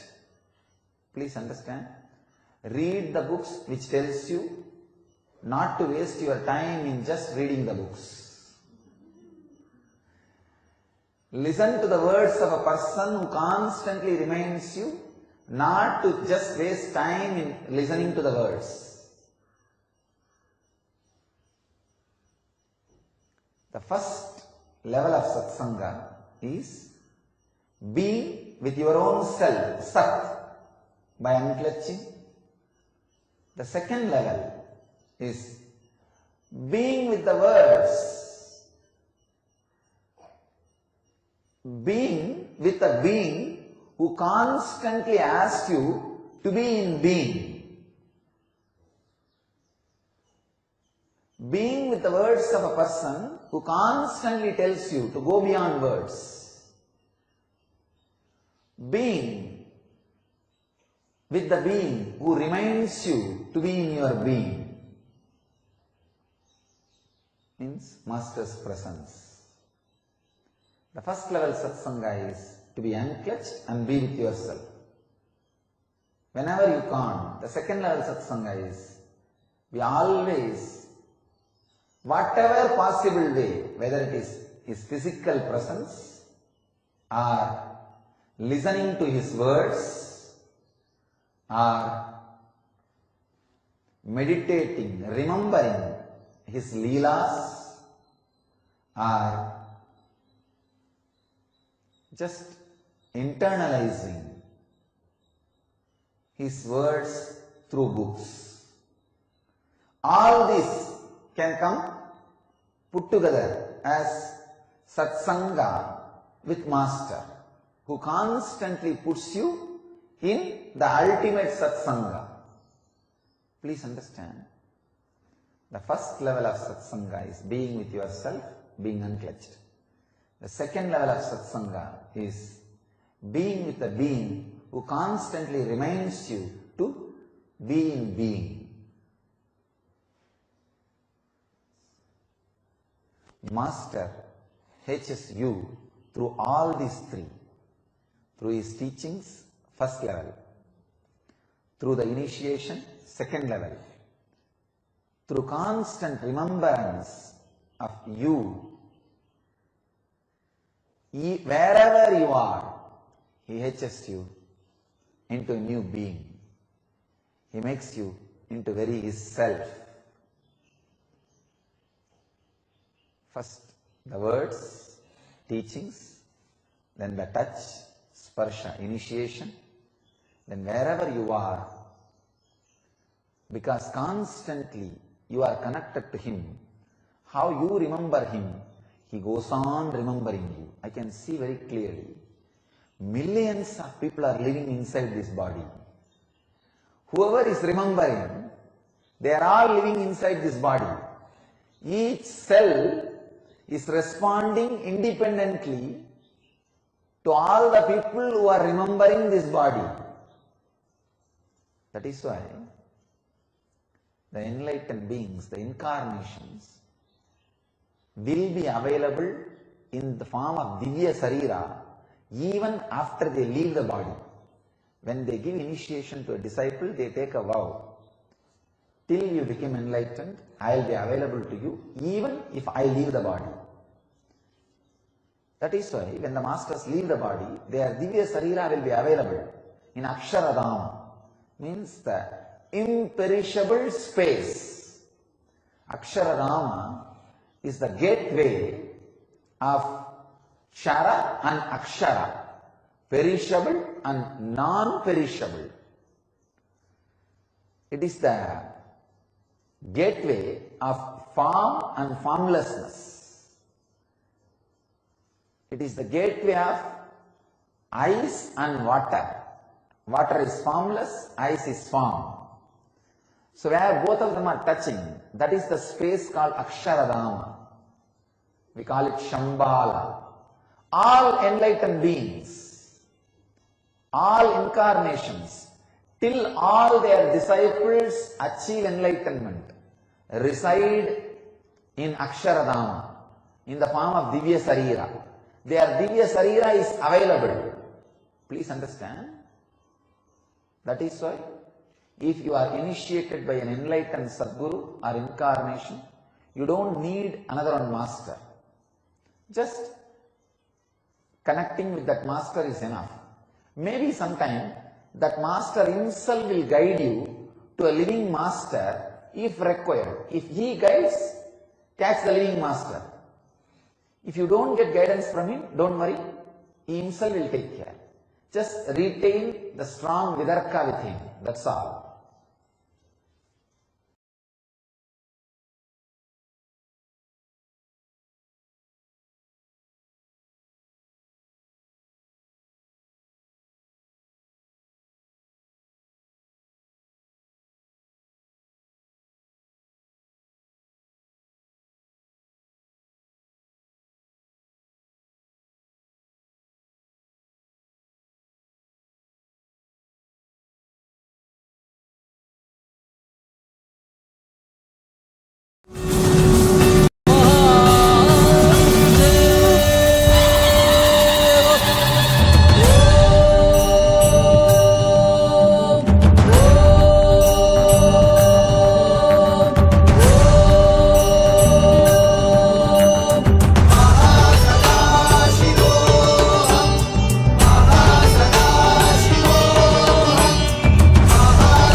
The ferociousness of seeking is powerful enough, like the fire of Kalabhairava, to burn everything which need to be burnt and destroyed inside you.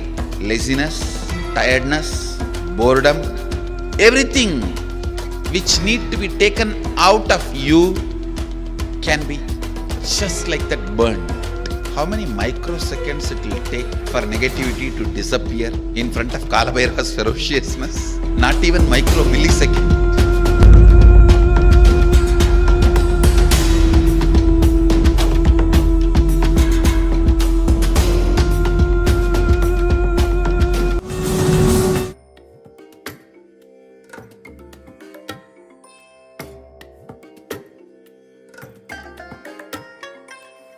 bless you all. Let you all open all your three eyes and manifest the powers of Mahasudashiva. Om Nityananda Paramashivoham. Om Nityananda Paramashivoham. Om Nityananda Paramashivoham.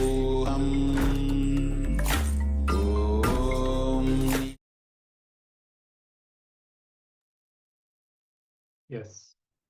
So, enlightenment, as Swamiji was saying, for example, even a simple thing as wearing a wrong dress, which is painful, if you change it to the right clothing, it is enlightenment. When we are taking the right decision in our life, it is enlightenment. If you come to completion with someone, or if you break a pattern, it is enlightenment. Swamiji was saying enlightenment is a continuous happening. So we may not even cognize or keep our goal, enlightenment, our goal as the final experience, something which is very distant, which we may or may not achieve. Remember that every time you break a pattern or you manifest the powerful cognitions, you are manifesting enlightenment. You are experiencing enlightenment. Yes. First, let us understand an important sacred secret. Anything in the outer world can be achieved when you work for it. Well, if you work for it, you will get it. Relationships, if you work for it, you will get it. But in the inner world, anything you want, you have to work from it. That is also why Swamiji is sharing that the power manifestation, which is from the enlightened space itself, is one of the greatest ways to manifest enlightenment itself, because you have to first establish yourself in Nirvikalpa Samadhi, deepest, unclutching, thoughtless space, and from the enlightened space, only you manifest the power. So in the inner sciences, it is not that you have some goal which you're walking towards. Swamiji clearly says in spirituality, it is most important from where you start, because that is the only where you're going to end up. You treat yourself like a beggar who has to scrape for every penny on the floor and beg for everything. That is only how you're going to live your life. You cognize you are Paramashiva with that bold declaration, even while you are going through the self-doubt, self-hatred, and self-denial, you are already that. That is the fundamental truth.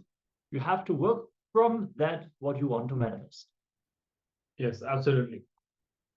And work from the space of Advaita, from the space of oneness, from the space of enlightenment, completion, and you will see that the self-drive will start happening to you. And you can continue to cognize yourself as an incomplete being trying to achieve completion. Then you will be bound to be incomplete. That fundamental cognition about yourself will not change. But if you want to become complete, enlightened, you have to create that space inside you where you cognize yourself as enlightened, as Paramashiva, and start to manifest, start acting from that space. So a very important distinction and revelation that Swamiji is giving us here. And now we'll be entering into an exercise which will help us to bring enlightenment to ourselves in a way that it reflects around us, in line with what we were saying before. So you're going to start by identifying and writing down the incompletions that you have with your team members. Okay, so you can start with the most important person. And so it can vary. For some, it may be a colleague with whom you're really spending a lot of time. Let's say that maybe you're working with a project together. Maybe we can say the person who is occupying your mind the most. So it could be your spouse, a colleague, whoever that is. And start by identifying all the incompletions that you have with that person. Okay, so we start with this step one. Identify all these incompletions, write them down, and then we'll move further into the exercise.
Yes.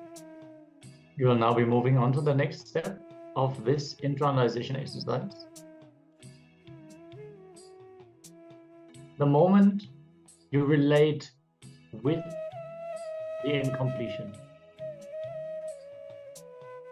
bring listening to yourself. Find the incompletions that are coming up in your inner space. Understand first, we need to bring deep listening into our inner space. Restful awareness. Don't come with any preconceived notions about how you should behave towards others. Just look in and see what are the incompletions that are coming up for each of your team members.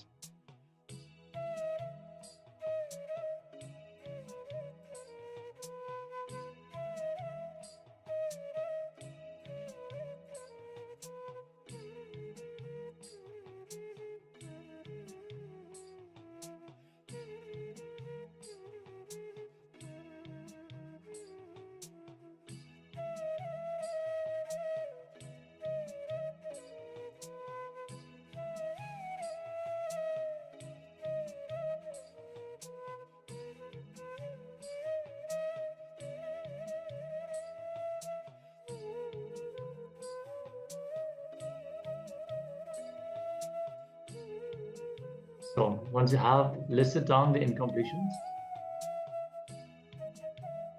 make sure that you consciously decide to be in that space of listening whenever you engage with the person.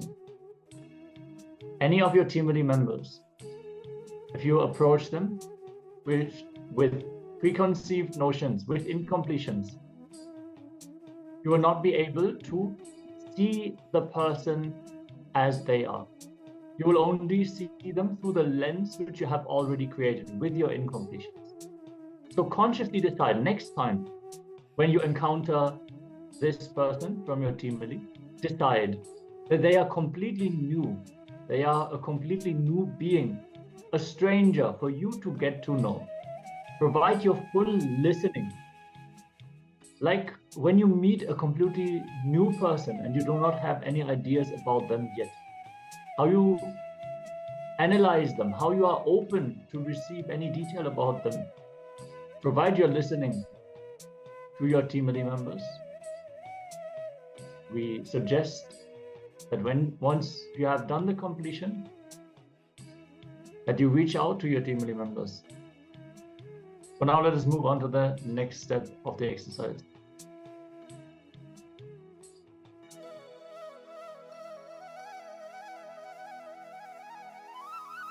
So for each of the incompletions that you have already noted down, look in how in your past, throughout your entire life, have you experienced a similar kind of incompletion in any other kind of situation with other people? The other person is not responsible for the incompletion you are holding. They're just the trigger. They are the canvas for you to project your incompletion. When you are in incompletion with another person, it is not the other person that you are seeing. It is a distorted version of that person based on your incompletion. For example, if you think, oh, my spouse is so disorganized, you will not even notice the times when he's actually organizing, when he's actually cleaning. But all the time, when something is out of place, that pattern will be triggered and you will recognize that. So when we look at the person through the lens of our own incompletions, we will reduce them to only that what we think we know of them. So for each of the incompletions, look back. Have you had experiences where this exact notion was experienced by you before with other people? Look in and see if you can find incidences which are not related to the person of your team for whom you have written down this incompletion. If you have any questions about this step of the exercise, let us know.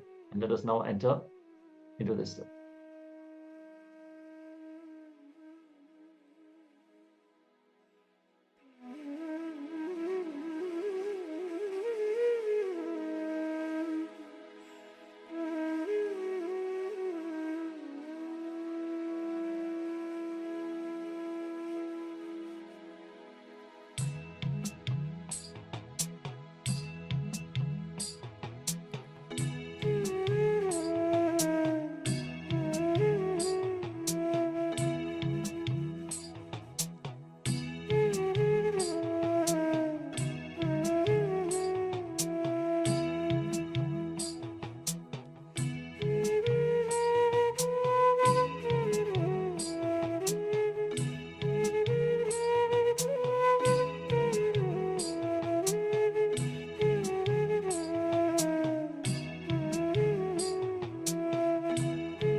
All right. So with this step of the exercise, you should be coming to understand how incompletions, even if you have an incompletion in someone right now, you may feel that it is due to what is happening right now. But actually, it is due to the incompletion you already have from the past. You had sharing also, Shukra is sharing, meaning to provide listening. Yes. So many times we miss the authentic listening. We are too caught up with our own reactionary assumptions and our own mind that we actually create more and more conflicts. So yes, we have to remind ourselves continuously to be listening. So now the next step, see, understand how, for example, somebody did something, there was an incident. Okay, it could be all the way in your childhood, or as recently as, for example, you had a conflict in your job yesterday or just today, earlier in time. And you carry that incompletion inside. And finally, because of that incompletion, you blame somebody else right now. Let's say that you blame your husband or wife and enter into a conflict with your husband or wife or wife based on that incompletion you already have inside. This is the whole thing that we need to understand from this exercise. Or the incompletion that we already have either happened recently or all the way in the past in our childhood.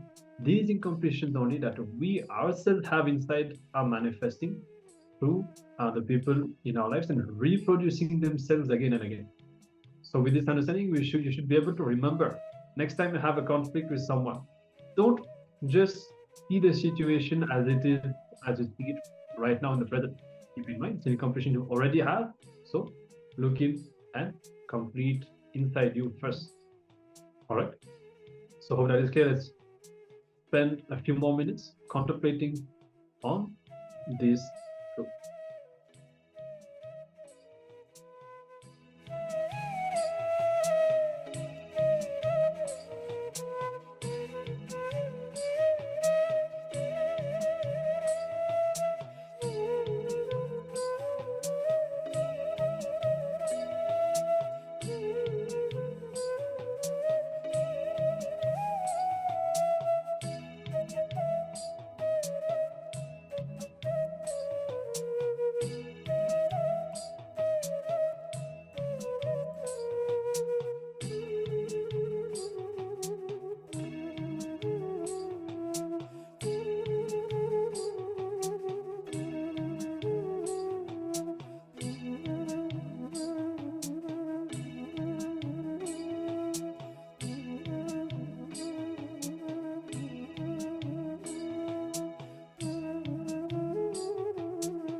Yes.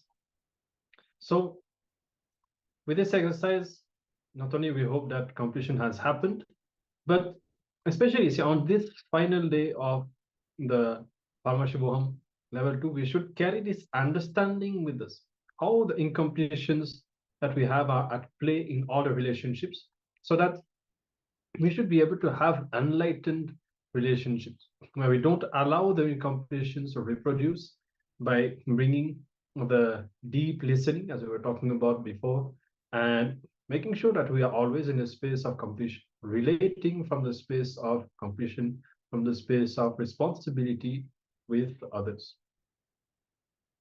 So if you feel like sharing any understandings or questions that you have, feel free to do so. And we'll be moving into the next power manifestation and this time is going to be the power of length, the logic dimension of the universe. And without using your own logic, you'll be given a question, logical question, that should not be too easy to answer immediately. And just through the power of the length dimension, the power of consciousness, you will be revealing the answer. Yes, the length contains all binary logic, all logic that is there. That includes all words, all numbers, all formulas, all values that you can imagine. What is the distance between the Earth and the Moon right now?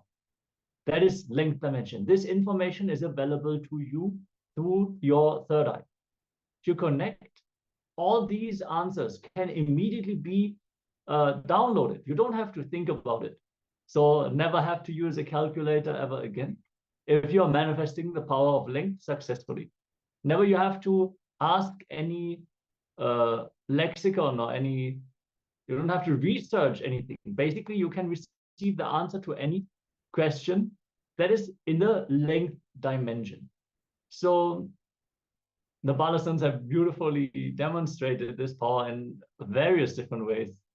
So we are going to project something like a small quiz on screen, and without even attempting to solve it with your logic, we're just going to download the correct answer.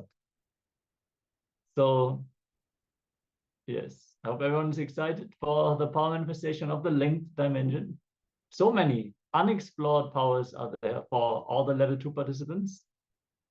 There's more than 460 powers that Paramashiva has revealed in the scriptures, and we are just scratching the surface. So I'm sure many of you have not yet manifested the power of length dimension.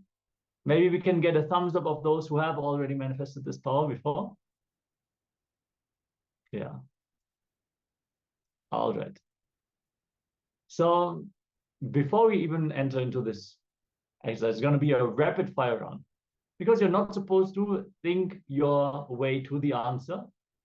Just like Ramanuja, you should just receive the answers in depth. Just receive the answer. No thinking, no calculating. It's exactly the opposite of school. Just the answer. That's all. So let us connect to Swamiji and start chanting the Mahavakya. Invoke Swamiji's presence and let him manifest through you as you are going to project the question on screen, and you are going to have just a few moments to even read. And when we say stop, you're going to share the answer that you have received so that everyone has the opportunity to reply. Don't immediately send the answer. Wait for us to enter into the verification step. And now let's all sit with our head, neck, and spine in a straight line. You can keep your eyes open or close them, however you like best. Visualize Swamiji is sitting there in your Ananda Gandha. Bring your awareness to your third eye and chant the Mahavakya. Om Nityananda Paramashivoham. Om Nityananda Paramashivoham. Om Nityananda Paramashivoham. Let's enter into power manifestation. Yes, we are now going to project the question on screen and give you just a few seconds to scan with your third eye and receive, download. Correct answer. Tom has a new set of golf clubs. Using a club 8, the ball travels an average distance of 100 meters. Using a club 7, the ball travels on average a distance of 108 meters. Using a club 6, the ball travels an average of 114 meters. How far will the ball go if Tom uses a club 5? Just let Swamiji reveal the answer. Chant the Mahavakya.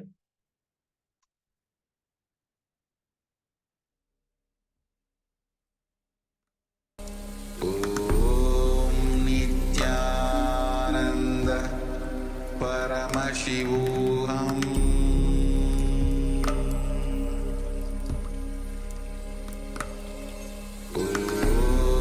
Nityananda Paramashivoham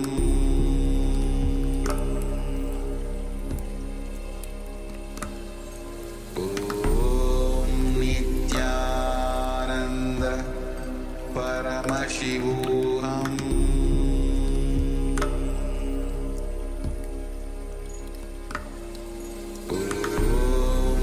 Nityananda Paramashivoham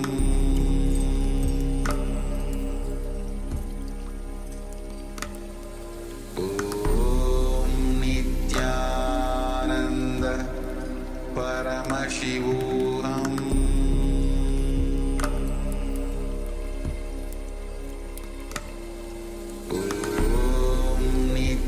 Nityananda Paramashivoham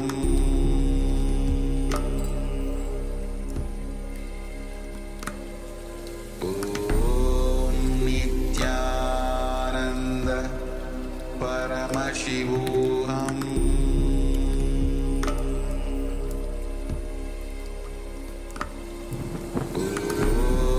Nityananda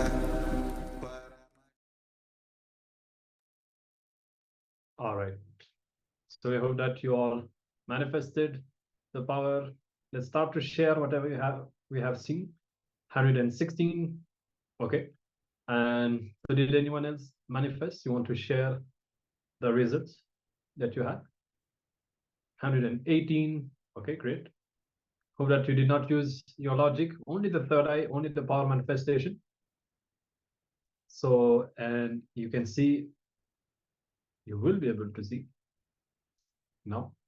The answer was 118. So congratulations, Shobhana and Shukraindra also as well. 118. That's very good. Magura will be very close. Maybe next round we'll be able to manifest. So we'll be having at least one more round. Let's try having a rapid fire, not spending too much time. See, many times when we manifest the power very quickly, like for example with blindfold, the moment the image is shown and you have your eyes closed, you'll have a revelation. But if you sit for a long time, it may not happen. Not to say that you cannot manifest the power if you sit for a longer period of time. Just there's something about manifesting the power very quickly that can be really helpful, really great. So we'll be manifesting second time, manifesting the power of the length dimension the second time. So let's get ourselves ready first. Close your eyes and connect to Swamiji in your inner space. Completely disengage your logic. Don't try to think at all in any way. Don't try to analyze. Don't even, you can read, but don't try to build any logical connection between the numbers or the words. So let's see if we are successful in manifesting one more. The slide is ready.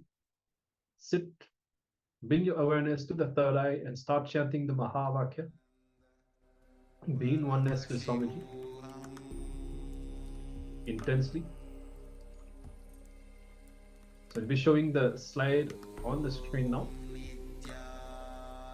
You can see a sequence of numbers and you have to find which number is the next. This time, no options given. directly through the third eye, you will be repeating what the answer is. So let's get started.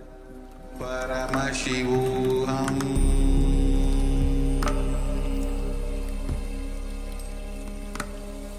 Om Nityananda Paramashivoham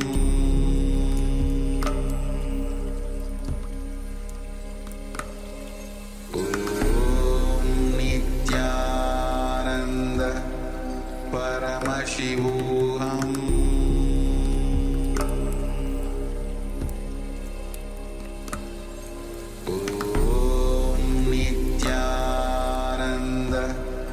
Paramashivoham Om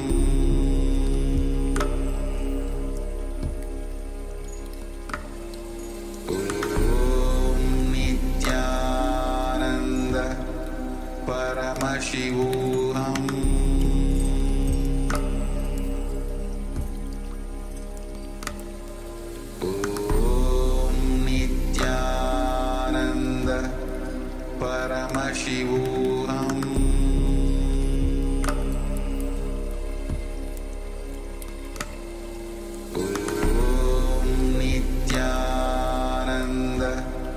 Paramashivoham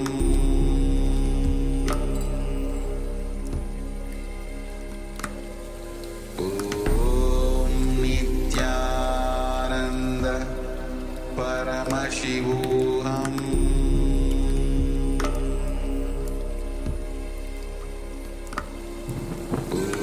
Om Nityananda. All right, time is up. Let's share the results, whatever we manifested. Number 62, 420, 410, number 12. Okay, great. So let's have a look and discover what the answer was, number 312. So we had a few in number 12, that's good. So 312, you have 2 digits from the answer. That's good. That's very good. And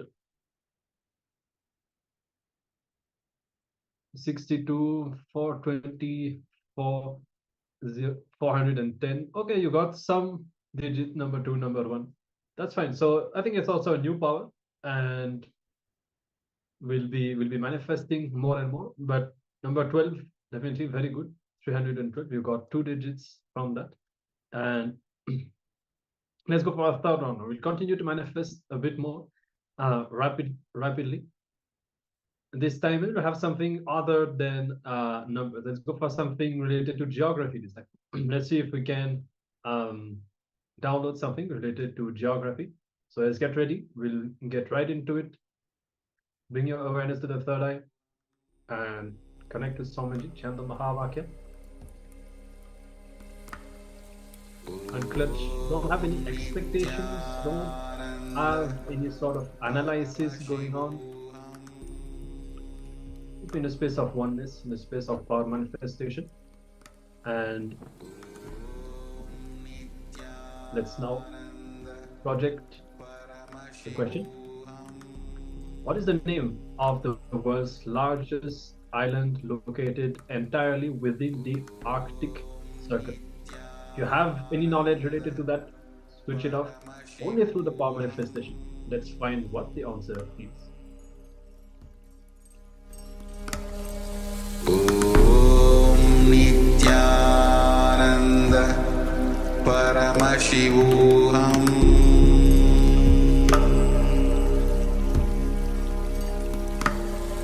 Om Nityananda Paramashivoham.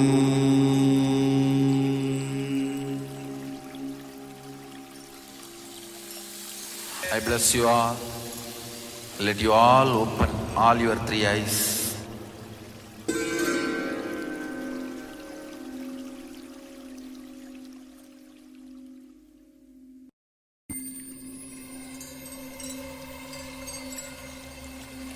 I welcome you all with my love and respect. Let you all open all your 3 eyes.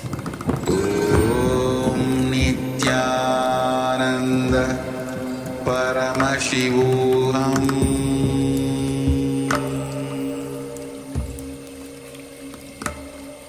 Om Nityananda Paramashivoham.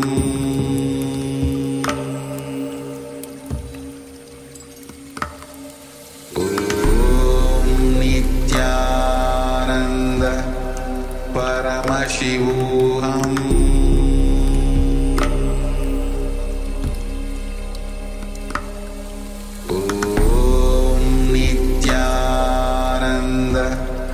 Paramashivoham.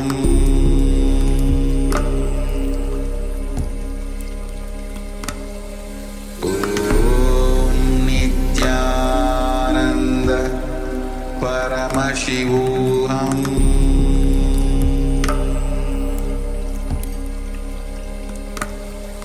Om Nityananda Paramashivoham.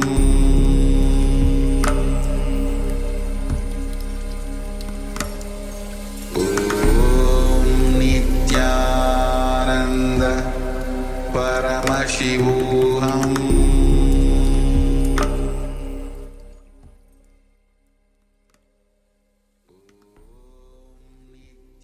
All right.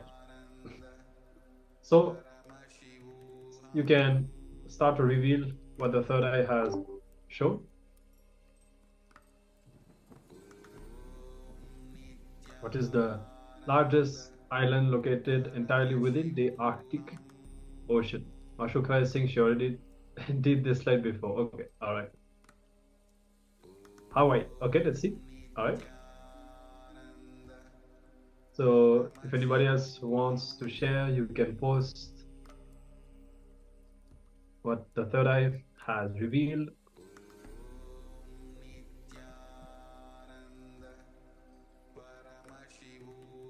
Agora, the Persian Gulf. Okay, all right, all right. So we'll be having a look at the answer. Just give us a few moments. And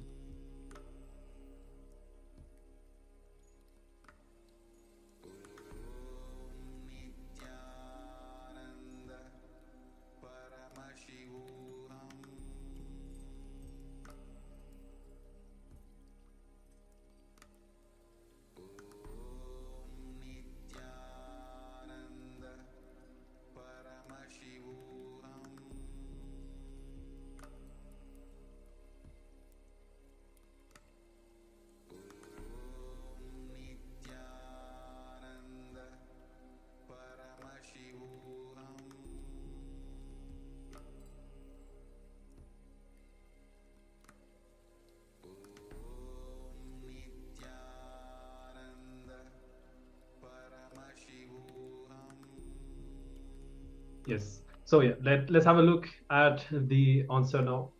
For the wait, the answer is Greenland. As yes, Befitting to Swamiji's dress color. yes.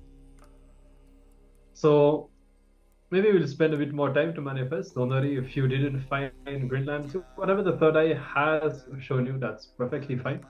And never judge what the third eye shows. Initially, you may feel that, oh, I did not manifest. I just saw something else. That's perfectly fine. Just learn to celebrate. See, actually, when you reading, when you drop the judgment that I'm seeing something right or something wrong. Actually, if you speak to the Gurukul kids, how they have started to manifest the third eye, which happened even for myself. At first, you'll be going through this layer where you just see something, sometimes you don't know it's related to the image or not. The point is there will always be some kind of a connection. The third eye doesn't show you things randomly. Just the more you keep manifesting, intensifying your inner space, coming to more and more completion, the precision also starts to happen. So just celebrate the space of our manifestation and let's just continue to manifest more and more. So that's it for this power of the length dimension. And we'll be now entering into another session that is on the Guru Tattva, the principle that makes you realize you are God. So you may have already heard this truth revealed by Swamiji before. How Swamiji says, I am not here to prove you that I am God. I am here to prove that you are God. And through the Guru in Hinduism, we realize God. We experience Paramashiva. We realize that we ourselves are Paramashiva. Just as the sacred Sri Guru Gita praises the Guru Tattva and says that even Paramashiva himself, he is bowing down to the Guru Tattva himself as he's sitting on Mount Kailash with his consort, Devi Paramashiva Shakti. So let us learn about this fundamental, powerful principle that we got to know through our beloved Swamiji. Let us know the cosmic truths about the Guru Tattva as Swamiji is going to reveal the jnana, the pure knowledge, to all of us directly. Requesting all of you to be in a space of pure listening and deep restful awareness as we enter into this session.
The ferociousness of seeking is powerful enough, like the fire of Kalabhairava, to burn everything which need to be burnt and destroyed inside you. Laziness, tiredness, boredom, everything which need to be taken out of you can be just like that burned. How many microseconds it will take for negativity to disappear in front of Kalabhairava's ferociousness? Not even micro millisecond.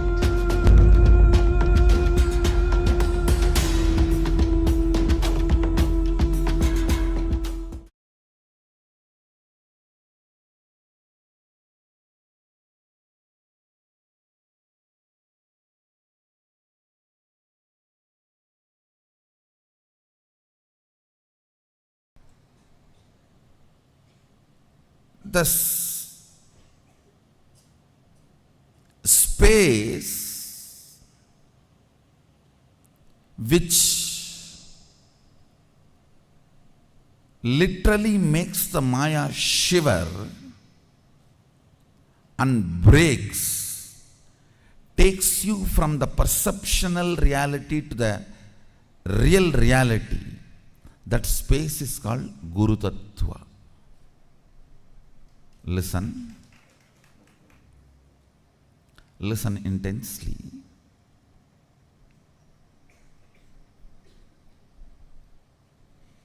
Reality as it is Sadashiva, because Karana and Karya can never be separated. Me and my actions can never be separated. You and your actions can never be separated. But you and your reactions can never be together.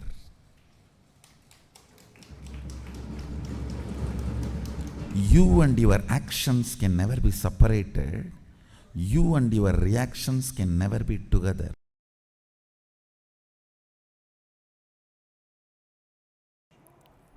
In Hindu tradition,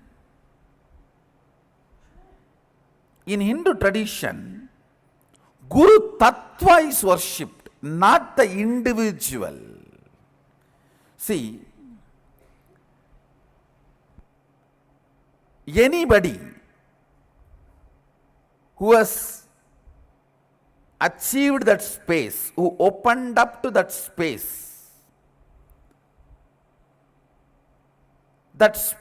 of Guru Tattva is worship. You should know, very beautiful sloka from Agama. Once Devi and Mahadeva, Sadashiva and Adishakti, they both were sitting in Kailash. Suddenly Sadashiva bows down with folded hands with a tremendous respect. Devi asks, you are the Brahmanda, you are the Bhuvananda, you are the Nayaka, Lord of the universe. To whom are you bowing down? Sadashiva says, I am bowing down to Guru Tattva, on which I am constantly meditating. I reside. Guru Tattva is much more than God in Hinduism. Then he delivers the whole Guru Gita. The whole Guru Gita is delivered to him, delivered to Devi by Sadashiva with this start. This is the way he starts. Devi asks the question, to whom are you bowing down? You are the Lord of the universe. Then he explains about the Guru Tattva and Guru Gita. There he very clearly explains. I think it is around 500 slokas. I'll give you just 3 points. 1, the individual person is not worshipped. I am only the shell for that Guru Tattva. The principle is worshipped. That is why this throne. That's why these jewels. All these are for this principle, for the responsibility I am doing. If you see me in the courtyard, actually the moment I finish the session and go out, first thing I'll do, I'll remove all this and throw it away. It's not that I want all this and wearing. These are all the respect, reverence given to this Tattva, given to this principle, Guru Tattva. And Sadashiva says one more thing. Devi asks, if I see Guru and God both at a time, to whom should I bow down first? He says Guru, because even if the God leaves, Guru will bring the God back to you. And when you are bowing down to Guru, even if the God leaves, Guru will bring the God back to you. But even God cannot bring Guru back to you. Understand? Even God cannot bring Guru back to you. Guru Tattva is worshipped.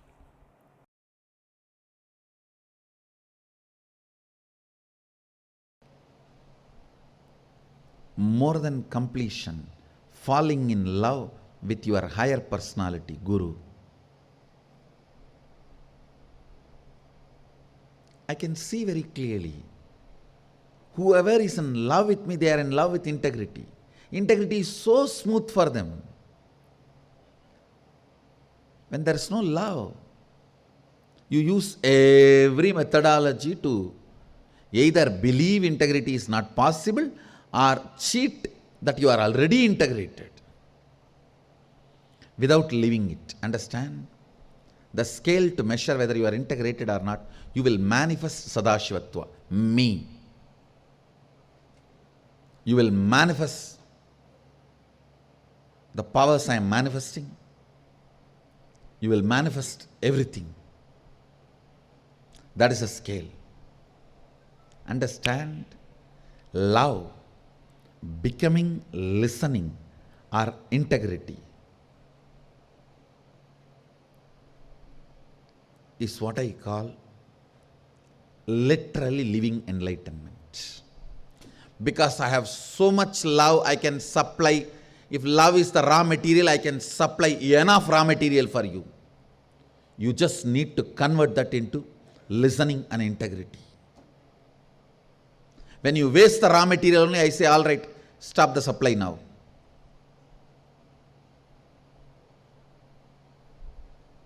If you convert my love into listening and integrity, I'll give you unending supply because I'm ocean.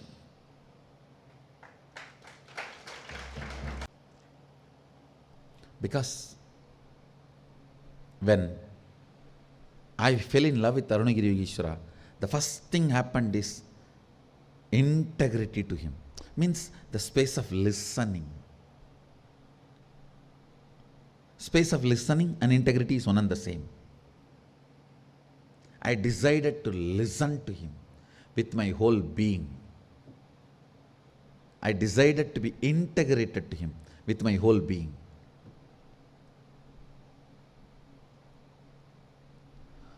Falling in love can either make you decide to possess and squeeze and suck and exploit him, or it can make you decide to be integrated and listen to him. Both can be done. Both can happen. That will only decide whether you are going to be Rudraganya or court dancer. Whether you are going to be a chaste woman or a prostitute. Chaste woman, when she falls in love, decides to be listening and integrated. A prostitute only plans to exploit, suck and possess and fleece. Whether it's money or power or whatever.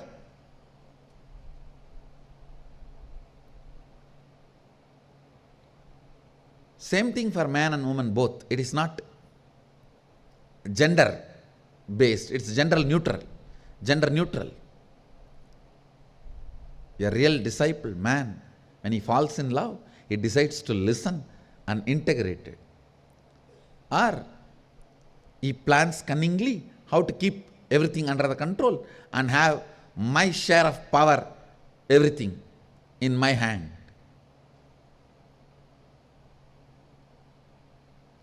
When I fell in love with Arunagiri Yogeshwara, I decided to listen and be integrated. How to prove I am in love with him? He is not missing anything that I can add. The only way I can prove that I am in love with him is my integrity to him. That's the only way I can prove I am in love with him. What he does not have, I can give and show that I am in love with him. He brings 9 planets and puts it in front of me and he is teaching. I asked him, what are you doing? If people look up, the sun will not be there. He said, don't worry.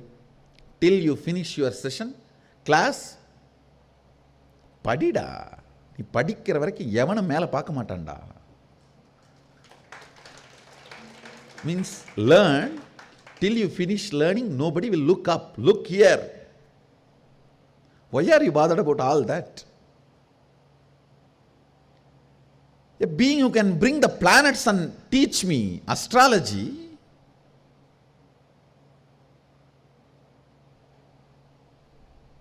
what can I give him? My integrity is the only gift, or my integrity is the only way I can say I love you.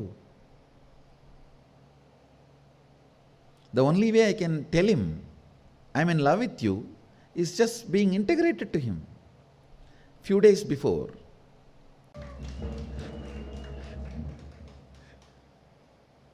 when you fall in love,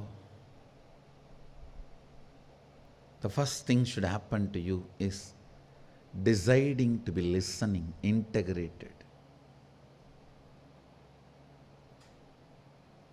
If you hit the bottom, oh, how much I can sacrifice? You hit the rock bottom, water is not going to come in this borewell. Borewell failure.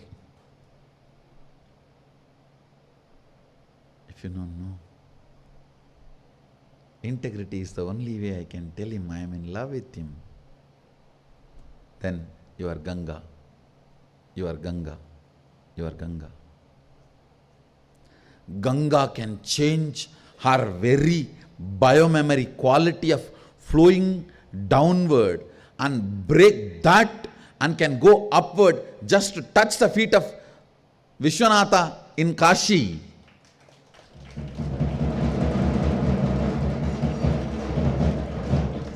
Taking Uttaravagini means taking a turn towards north. She's just showing, I am in love with you and ready to lose my very quality of flowing downward. So the very identity of water is flowing downward, but I am ready to give up even that to tell you, I am in love with you.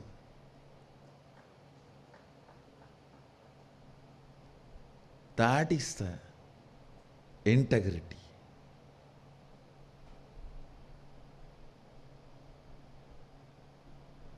Uttaravagini. She turned towards north just to tell Sadashiva, I am in love with you. Integrity is the expression of love. Integrity is the experience of love. Integrity is personification of listening. I am in love with her, that is why I made her love me. Understand, only when I am in love with you, I made you love me.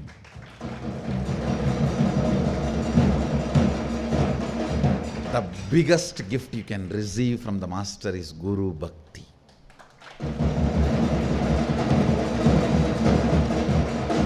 Love towards the Master. Everything else can just follow you. If you just pick up that one gift, Guru Bhakti. Same way, when I know the love is coming out as integrity, I will only empower the supply chain with more and more love, with more and more joy. Because I know now, it's only becoming integrity, it's only becoming listening, it's only becoming enlightenment. Come on, give more, supply more. Sanctioned, approved. If it comes out as arrogance, possessiveness, abusing, becoming power center, all that stupidity, then all right, why to destroy that fellow? Stop the supply chain, divert it. This is the secret of my love. Use it for listening and integrity, you will be showered. Abuse it for anything. Not only the supply chain will be stopped, whatever was given also will be taken away. So even the past will become a faded memory. It will no more be part of your cognition. It will be remote memory. After all, past, present, future is in my hand.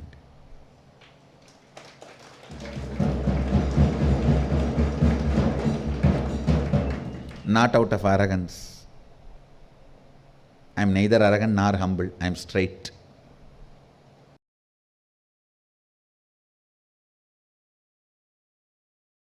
The moment you open your mouth, if all your exaggeration is moving around, either your God or Guru, I tell you, you are one of the richest being in the planet Earth, because all your hope, need for qualitative, quantitative difference, and greed, exaggeration, everything is centered on something else other than you, will wake you up towards oneness.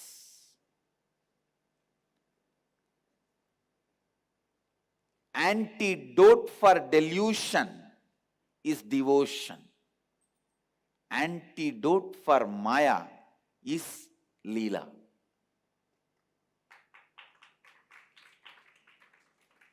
Antidote for Maya is Leela.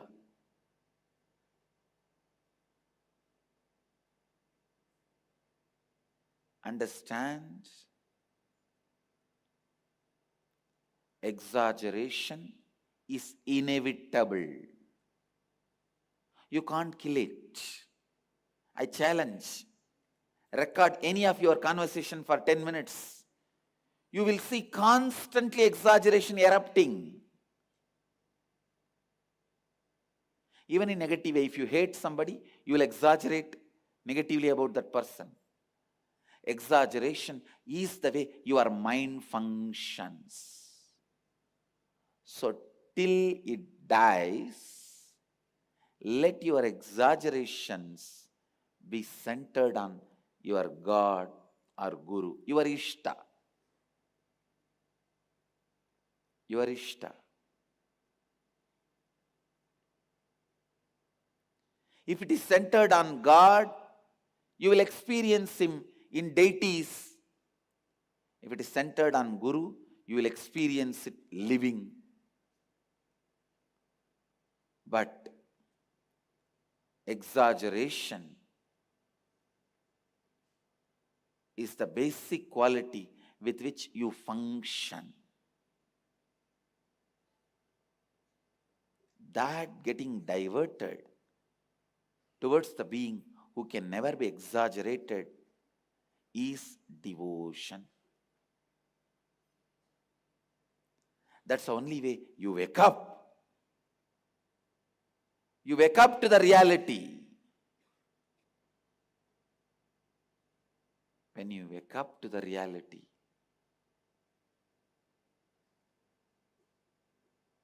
I asked Arunagiri Ishvara only this boon: forever give me the joy and juiciness of always putting, surrendering, dumping my need to exaggerate on you. Let it be always on you if there is a need. Before enlightenment, there will be need. Once the enlightenment happens, then there is no need to exaggerate, because you know nothing can be exaggerated. Anything you tell about Him is Him. It's only less than Him, not exaggeration. Only you will be crying, oh, words cannot be sufficient, words are not enough to describe Him.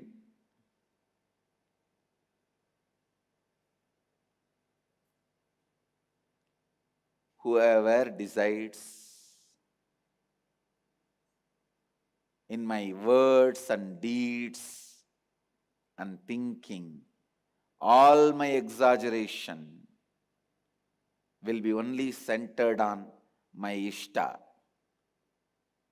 You are traveling on the path of enlightenment. Get ready to wake up.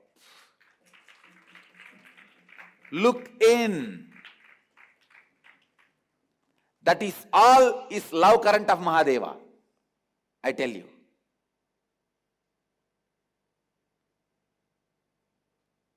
That is all is love current of Mahadeva.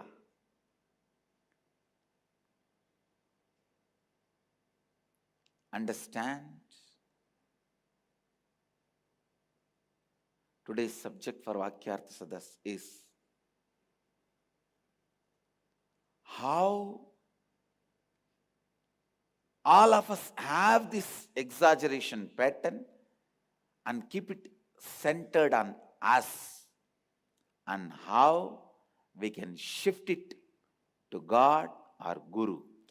Guru is nothing but the expression of God demanding you to shift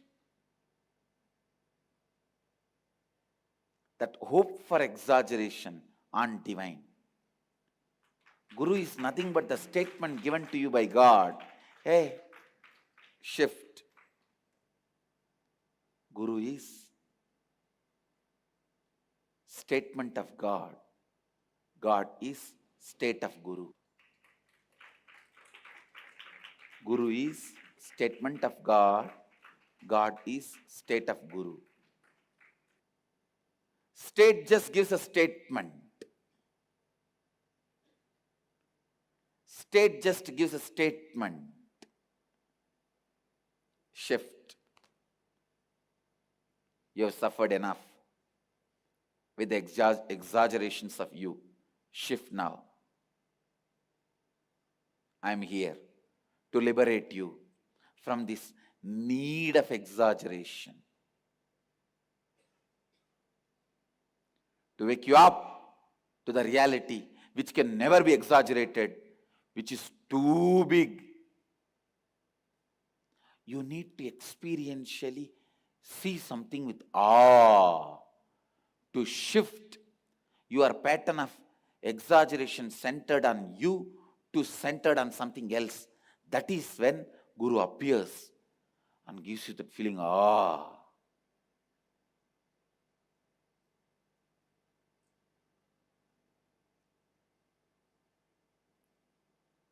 Even after Guru happens in your life, don't miss that opportunity of ah. That shift. Blessed are those who experience that shift, because they wake up. They wake up. They wake up. If you study the whole Shiva Purana or Leelas of Mahadeva in Madurai, everything is all about just giving you the experience of awe and shifting your ever-exaggeration pattern from you to him. That's all. That's all. Otherwise, how will you call taking away the two eyes of an hunter? Poor fellow, because he believed you, taking away his eyes, how will you call that as love? How will you call this old lady's food you eat and then don't work? That as love. But it is all love. Only if you shift, you will understand it is love. It was love. It will be love. If you can understand what I explained today, that is end of all your sufferings in the life. Because all your sufferings are just due to your qualitative, quantitative expectation and exaggeration. It is expectation. Expectation is like a fire. You can't live with it too much. So you try to cool it by pouring exaggeration. And this whole subtle cycle of expectation, exaggeration is all about the hope for heaven, hope for enlightenment, hope for anything which is not present now.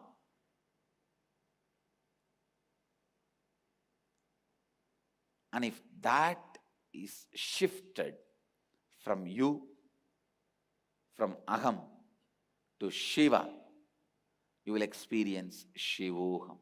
Because anything you deeply love becomes part of you. Anything you feel as part of you, you start deeply loving it. That's all.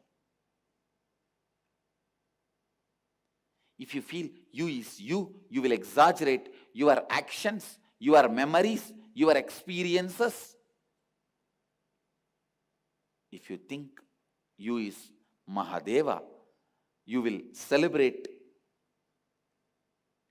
his presence, his experience, him. Celebrating the source is always a liberation. Celebrating a small branch is always a bondage. Understand? You are not away from Mahadeva, but what you see, your perception about you is a small branch. So celebrating it will be bondage. Celebrate the source. That will be liberation.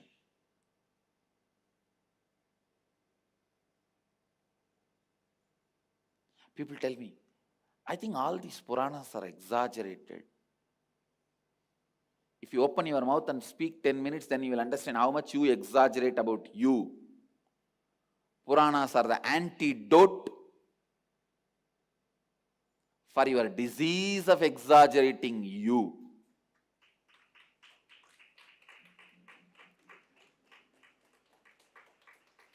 It's a shift. It's a shift.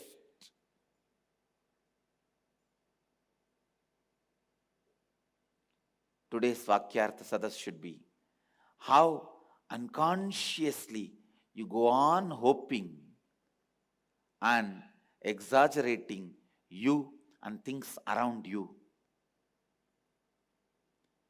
Starting from the fairy tales, need for fairy tales, to need for carrying tales. Need for fairy tales is the hope getting exaggerated. Carrying tales is desperation getting exaggerated. Understand? Hope for fairy tale. Fairy tale is hope getting exaggerated. Carrying tales is desperation getting exaggerated. Whether it's a fairy tale or carrying tale, it's hell, suffering. Shift the focus of exaggeration from you to him, from aham to sheva.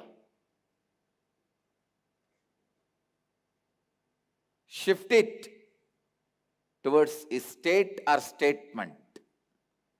State is Shiva, statement is Guru.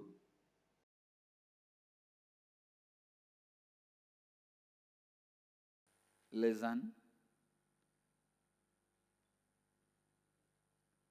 Master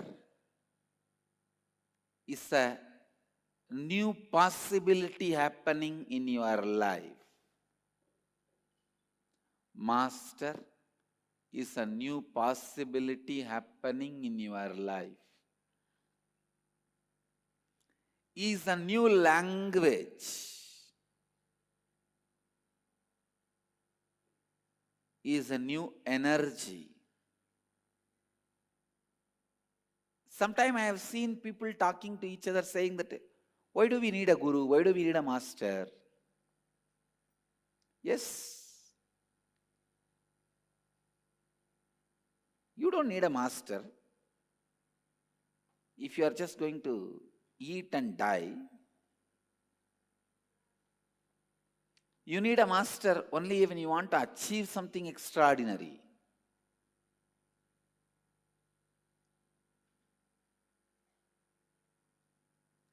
The guy who doesn't have eyes, who is born blind, can never understand what he is missing. How much ever people with eyes try to explain to him, the guy will never understand what he is missing. Small story. A born blind man was told by his friend that blind man's newborn child is dead. The blind man could not understand. How can my child die? How did it happen? Tell me. The friend said, no, while they gave milk to the child, it got stuck in the throat and child died. This fellow asked, what is milk? Blind man asked, what is milk? The friend said, oh, it is a white. You don't know what is milk? It will be white color. This guy asks, what is white color? What is white? The friend says, hey, have you not seen the crane? The bird crane? That is white color. He asks, what is the crane bird? friend could not explain further. He got thoroughly confused. He just kept that blind man's hand like this and showed, see how it looks? And then the blind man was feeling his own hand. Oh, yes, I understand. Like this only the crane will be. Then the blind man says, now I understand. Such big thing, if you put it in the mouth of the child, it will die only. A born blind man can never understand what is missing. I tell you, a man who never tasted Guru in the life will never understand what is missing in the life. Is a new language in your being. Is a new consciousness in your being. Is new being in your life. Because sun never dies. Every new day is born. Because Master never loses the inspiration. Every new possibility for the restarting is available for disciples. If the sun dies, new day cannot happen. Because sun can never die. Continuously, new days are happening. Because Master never loses the inspiration. He makes every day, again and again, inspiration to happen in your life. The sun which does not die restarts your day. Master who never loses inspiration restarts your inspiration.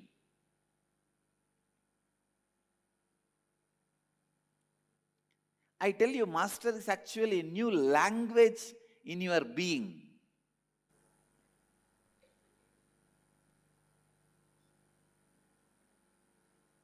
He is just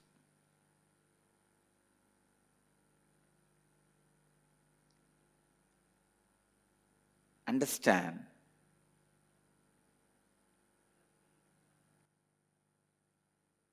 When a young boy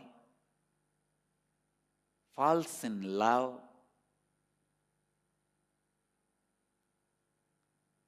he experiences the dimension which he himself never seen in his life. When a girl falls in love, he experiences the dimension which she has never seen in her life. When a boy or a girl falls in love, they experience a new dimension of their life which they never seen existed in them. Listen. I am explaining a very sensitive subject. Dhyan se suniye. Don't create a scandal about it. Listen. If you don't listen, you will create a scandal about it. Listen. Beloved is a being who awakens the dimensions of you which is unknown to you to you. Your own dimension which you never realized you have it. Your beloved can make you realize and experience that dimension which you did not even know exists in you, which you did not even know that you did not know that you did not know. That which you did not know and you did not know that you did not know. Beloved is a person who makes you experience that which even you did not know you had it. You have it. Same way, Master is a person who makes you experience the new consciousness which even you did not know you had it. Beloved makes you experience the heart which you never know you had it.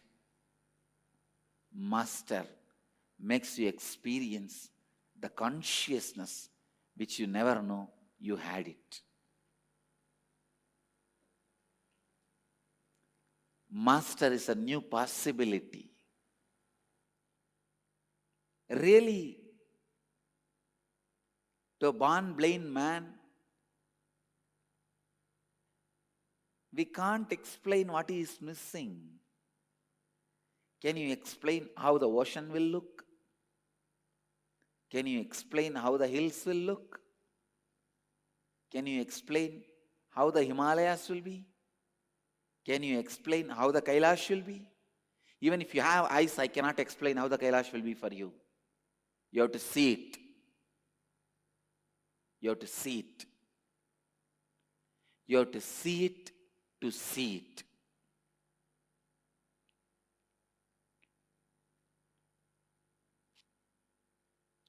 Even with my big eyes, I could not see it.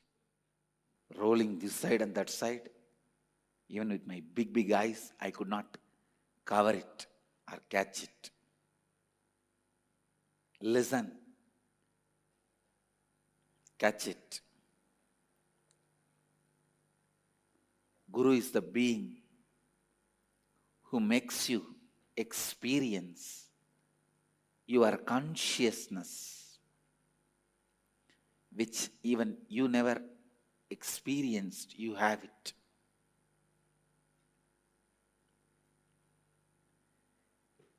Is a new breeze, new energy, new possibility, new reality, new power, new and clear, new clear.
The ferociousness of seeking is powerful enough, like the fire of Kalabhairava, to burn everything which need to be burnt and destroyed inside you.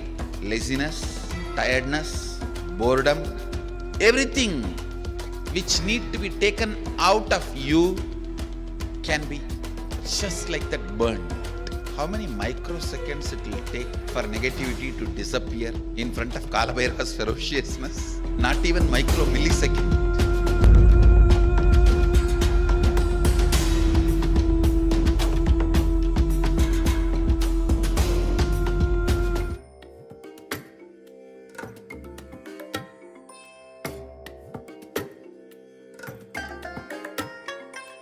I bless you all.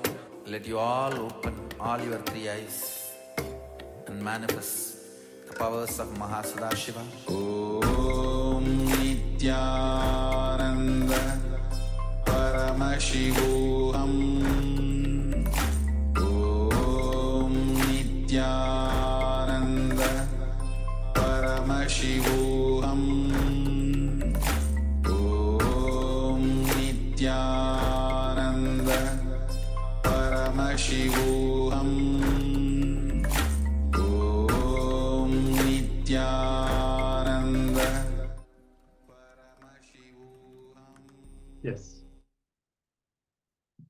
So let's remind ourselves of some of the powerful cognitions and understandings from this session. How the moment the Guru happens in our lives, a completely new possibility manifest in our life.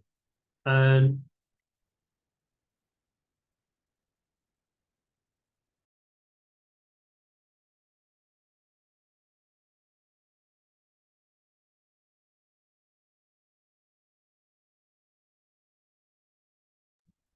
so Swamiji said, God is Guru to make you realize you are God.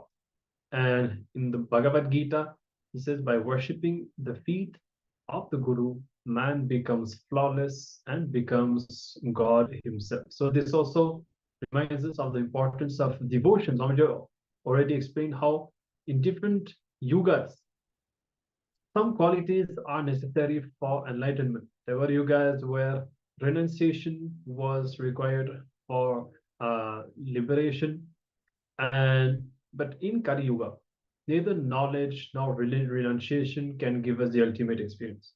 It's only devotion that can lead us to the liberation. So let that sink in. How much ever knowledge we get, yes, we need knowledge also. Renunciation, we need to gain and imbibe all of this. But only with devotion we are liberated and we are enlightened. Yes, there's a beautiful story on the Guru's feet. Finally, history records King Sagara of the noble Ikshvaku lineage, which are the ancestors of Bhagavan Rama himself. He conducted the Ashwamedha Yagna, which is the biggest offering that has ever been conducted in the framework of Hinduism. Is a grand offering, which is not even possible to perform in this day and age anymore. That is how grand it was. And part of this yagna is that a horse would be allowed to roam free, and all the land that this horse traversed would automatically be under the performer of the sacrifice.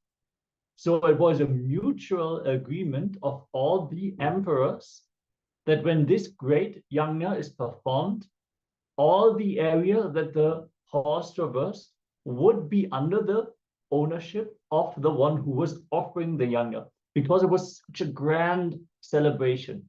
Hundreds and thousands of offerings, dances, free food, and even gold jewelry offerings to all the other different parties who were involved. It is a grand offering beyond comprehension. So as part of this, it is a celebration to establish and reinforce the position of the emperors of that time. So what happened was the horse reached the ashram of sage Kapila, who is a great sage. In fact, he is the founder of Mahanidvari Akhada, our Akhada. He's the founder of the very lineage of which we are part of. It is Kapila's skull that is being dipped in the Ganga during the Kumbh Mela. So that's how grand of a being Sage Kapila is. So finding the horse near his ashram, King Sagara's 60,000 sons assumed him to be the thief. So Sage they assume that he stole the horse to prevent it from traversing further, and whatever. It's part of this whole game. But Sage Kapila, because he's a great sannyasi, being blamed to be a thief, which is against the 5 vows of sannyas, right? Asteya, non-stealing, is a vow that every sannyasi takes. So doubting his very basic fundamental principles, with just one look, he turned all the 60,000 into ashes. Gone. So Sagara's grandson, Anshuman, prayed to Sage Kapila, and the sage advised him to bring the holy water, Ganga, who was not present on planet Earth at that time, from the heavens, from Satyaloka. Actually, Ganga directly came from Satyaloka, to purify and redeem the souls of his uncles, these 60,000 ancestors who had wronged Sage Kapila, blaming him, accusing him of being a thief. But it is always like that. When you pray and you ask for forgiveness to a great sage, they will give that boon. So this is how a great story unfolds. So because they were burned to their ignorance, he gives this as the solution. Bring Ganga to cleanse them from their karma. Yes, and so Anshuman's own son, Bhagirath, King Bhagirath, took it as his life mission to redeem the souls of his ancestors, and he underwent a lot of penance, a lot of tapas, to bring Ganga down from the celestial realms. And as part of his penance, he also performed worships to Parandama, to Lord Vishnu, who was pleased and promised to release Ganga from his feet. And whoever has reached the universal consciousness or the enlightenment, whatever water flows out of their feet is Ganga, divine. Swamiji says, this is the truth behind the Pada Puja that is performed to the Guru. So you understand, just out of the grace of Bhagavan Vishnu, because Bhagirata prayed and worshipped the feet of Bhagavan Vishnu, Ganga herself manifested physically on earth by the grace of the feet of Bhagavan Vishnu. Yes, and equally, the feet of all those enlightened masters, the water that runs off the feet, as you are offering the different water offerings, the snanyam, padyam, all the different offerings, all the water that flows down the feet is considered as Ganga, capable of purifying with just one flush lifetimes of karma. So again, God is Guru, manifests as Guru in your life to make you realize that you are God. In the Vedic tradition, doing Pada Puja is the oldest ritual. Devi Parvati, Adi Shakti, is the first disciple to have offered the Pada Puja. The moment she was excited with the experience of Shiva in that extraordinary gratitude. So Shiva here, not only being the god Shiva, but that state of Shiva, that pure Paramadvaita, the pure oneness. Out of the gratitude for that experience, she fell at Mahadeva's feet and offered whatever she had at his feet. So this is the first Guru Puja that was conducted by Devi Paramashiva Shakti herself. And again, it is repeated in the Guru Gita, by whose grace, Prasad, I realized now that I am everything, and in me everything is imagined and created. Thus, by whose grace I am able to fully know form of the true self to his lotus feet, I always offer my worship. So it is the deepest expression of the gratitude for us to be able to realize the ultimate. And just to give you some of the divine miracles. There is a deity, for example, in the temple, it's called Sri Chaudeshwari Temple in Dasarighatta in Karnataka, that automatically starts moving and starts writing different letters on the rice, which is kept for the deity in response to the puja. And it's just an example to show you how the deities in Hinduism are alive. The science of connecting with the divine is real in Hinduism. And it answers even in other languages. You could ask in Chinese, you can ask in whatever language. This deity will respond in that language. And we have another story, which is from Bhagavan Vishnu. Bhagavan Vishnu had the Shankha, which is the conch, the chakra, the discus, and the paduka. And Bhagavan would usually leave the padukas outside of his bedroom in the divine realm of Vaikuntha. And one day the Shankha, the conch, and the chakra, the discus, were looking at the padukas and they were laughing. And they started teasing the padukas and saying, see, you may be carrying Bhagavan all day long, but finally when it comes to the room, you have to stay outside and you won't even go near like we do. So they started questioning, you are not really a Samkhya, who are those who are liberated, who are near to the Lord. But we are the ones who are with him 24 hours a day. So they were laughing at the padukas. And they continued teasing further. And listening to this, Bhagavan Vishnu's paduka replied, all right, what can I do? Whatever Bhagavan wants, let it be. So they're very devoted, just surrendering to the will of the Lord.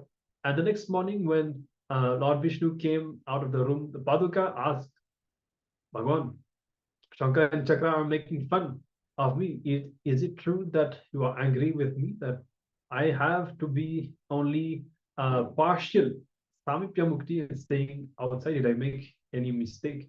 You're punishing me in any way. And listening to the plight of the padukas, Bhagavan Vishnu laughed and said, attitude and time does not mean that you are unimportant, or they, Shankar and Chakra, are important.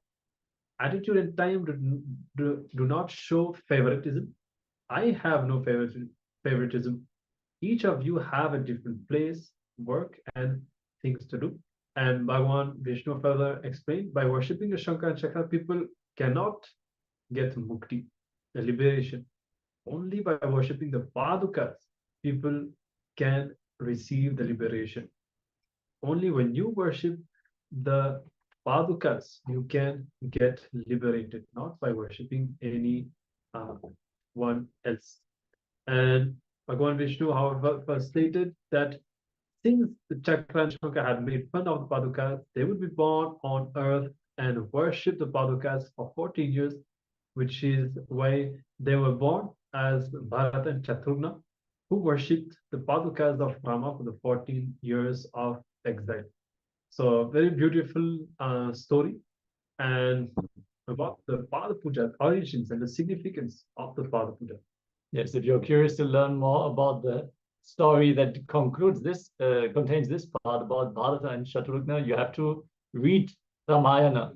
So you can really see how Bhagavan's Leela is so deeply interwoven, and all the divine plays are happening. Swamiji only recently recommended all of us to read Mahabharata, Ramayana, the different agamas. So if you can get that in your own language, or in English, then definitely read Puranas. It will give so much of context and so much of deep insights. So first, about Pada Puja. Many non-mechanical parts of the brain are being awakened. Means normally a few parts of your brain are only active. We all know that we're not using the brain's full potential. For example, you are right now just sitting. There are only some parts of the brain which are active because all other parts which are not needed for this action are not active. But when you levitate, all parts will be active.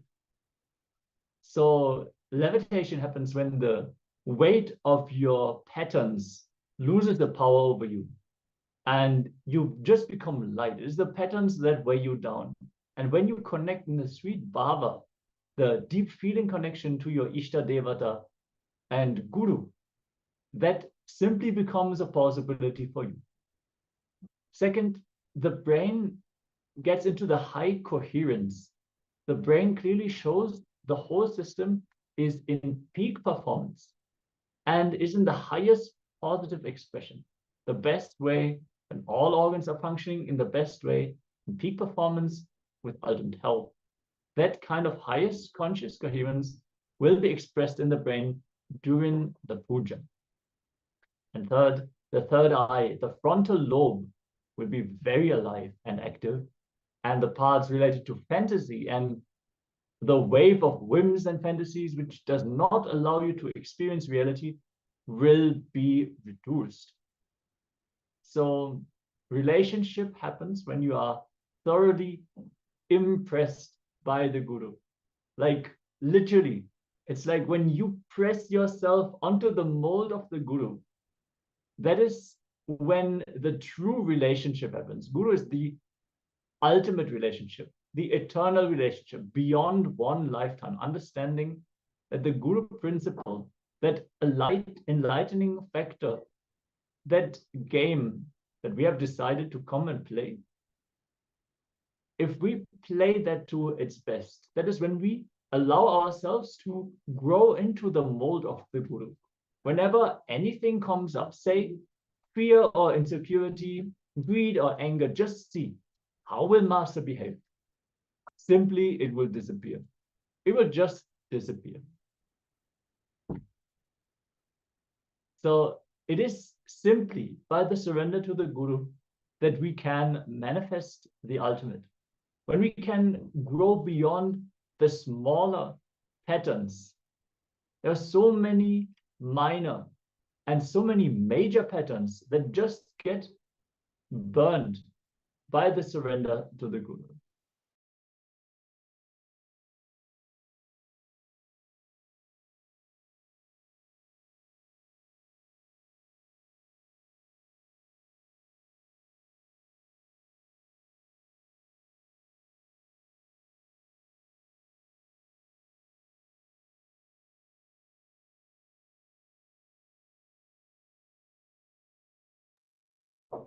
So we want to ask if anyone who is in the Zoom right now has already offered the Pada Puja and experience offering the Pada Puja to Swamiji.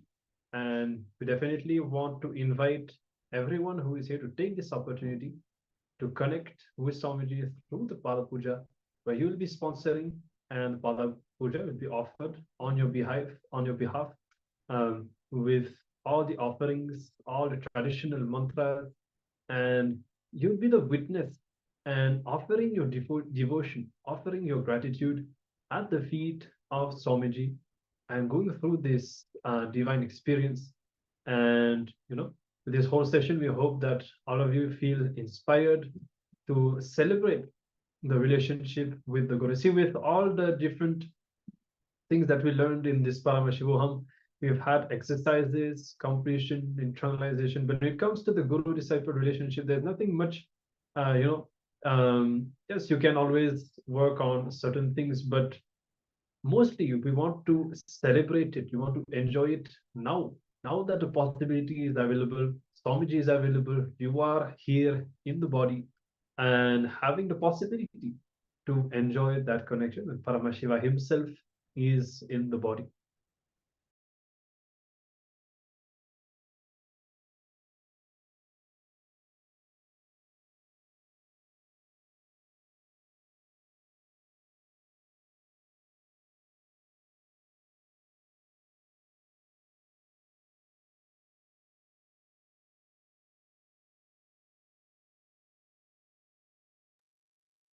So we'll be sharing the link for the Pada Puja in just a few minutes. We hope that you all feel inspired to experience that. If you have any questions or doubts, you can feel free to ask us. And with this, we'll be moving on now and manifesting the powers of Paramashiva. And as you know, it is really the space of oneness that we experience with Swamiji that is manifesting these powers. So, and of course, the more we manifest the powers, the more we enjoy and celebrate that connection with Swamiji. So we'll be now entering into another round of power manifestation. This time it will be remote viewing. So another accessible power, which is very fun to manifest just through the third eye. You can scan any location, describe whatever is there in that house. Sometimes you may even connect with, for example, when you scan somebody, sometimes what happens, you see a house in which that person stayed in the past, and then you can describe whatever that person went through at that period of their life. So there are different options, different ways in which you can manifest. You can connect with someone either in the Zoom, or you can call up someone also on the phone and scan the place in which they are staying now. Otherwise, you can even open like a home rental website and just seeing the first image scan, and then later on when it comes to verifying, you can open and see all the multiple images from the inside of this house. So you can choose how you'd like to manifest, who you want to connect with. And let's take a few moments now. We'll be entering to the power manifestation. So you can decide how you'd like to manifest this power of remote vision. Yeah, we suggest all the participants to connect to the other Zoom room participants here. That is, I'm sure that's most fun if you can communicate and verify for each other's manifestation. But in any way, just scan a different house. If you have any friends or family you want to enrich with the science of power manifestation, always feel free to do so. That'll be the greatest contribution you can make to their life as well. So it's just to take a few minutes and connect. Requesting all the participants here in the Zoom room also to come on camera and settle down, so we can enter into this round of the power manifestation. All right, so we hope that you're all ready, and we'll be starting the power manifestation. So bring your awareness to the third eye, and from the space of oneness with Swamiji, and extending that space of oneness with the other person that you are scanning, see through the third eye and receive all the details about the location that you are scanning. So you may be able to describe all the surroundings, describe something more subtle like the energy of that place, incidents that would have happened in that place. See everything as it comes without judgment or expectation. So sometimes even like certain problems with the house get revealed.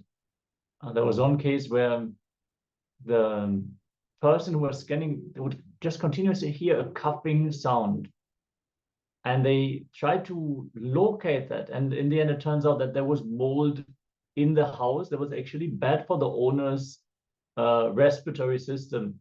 So through the power manifestation, they were actually able to attend to that. So don't discard any revelations. As always, the third eye shows exactly what needs to be revealed, and make sure to share whatever you receive with the partner for whom you are scanning, so they can also benefit from your power manifestation.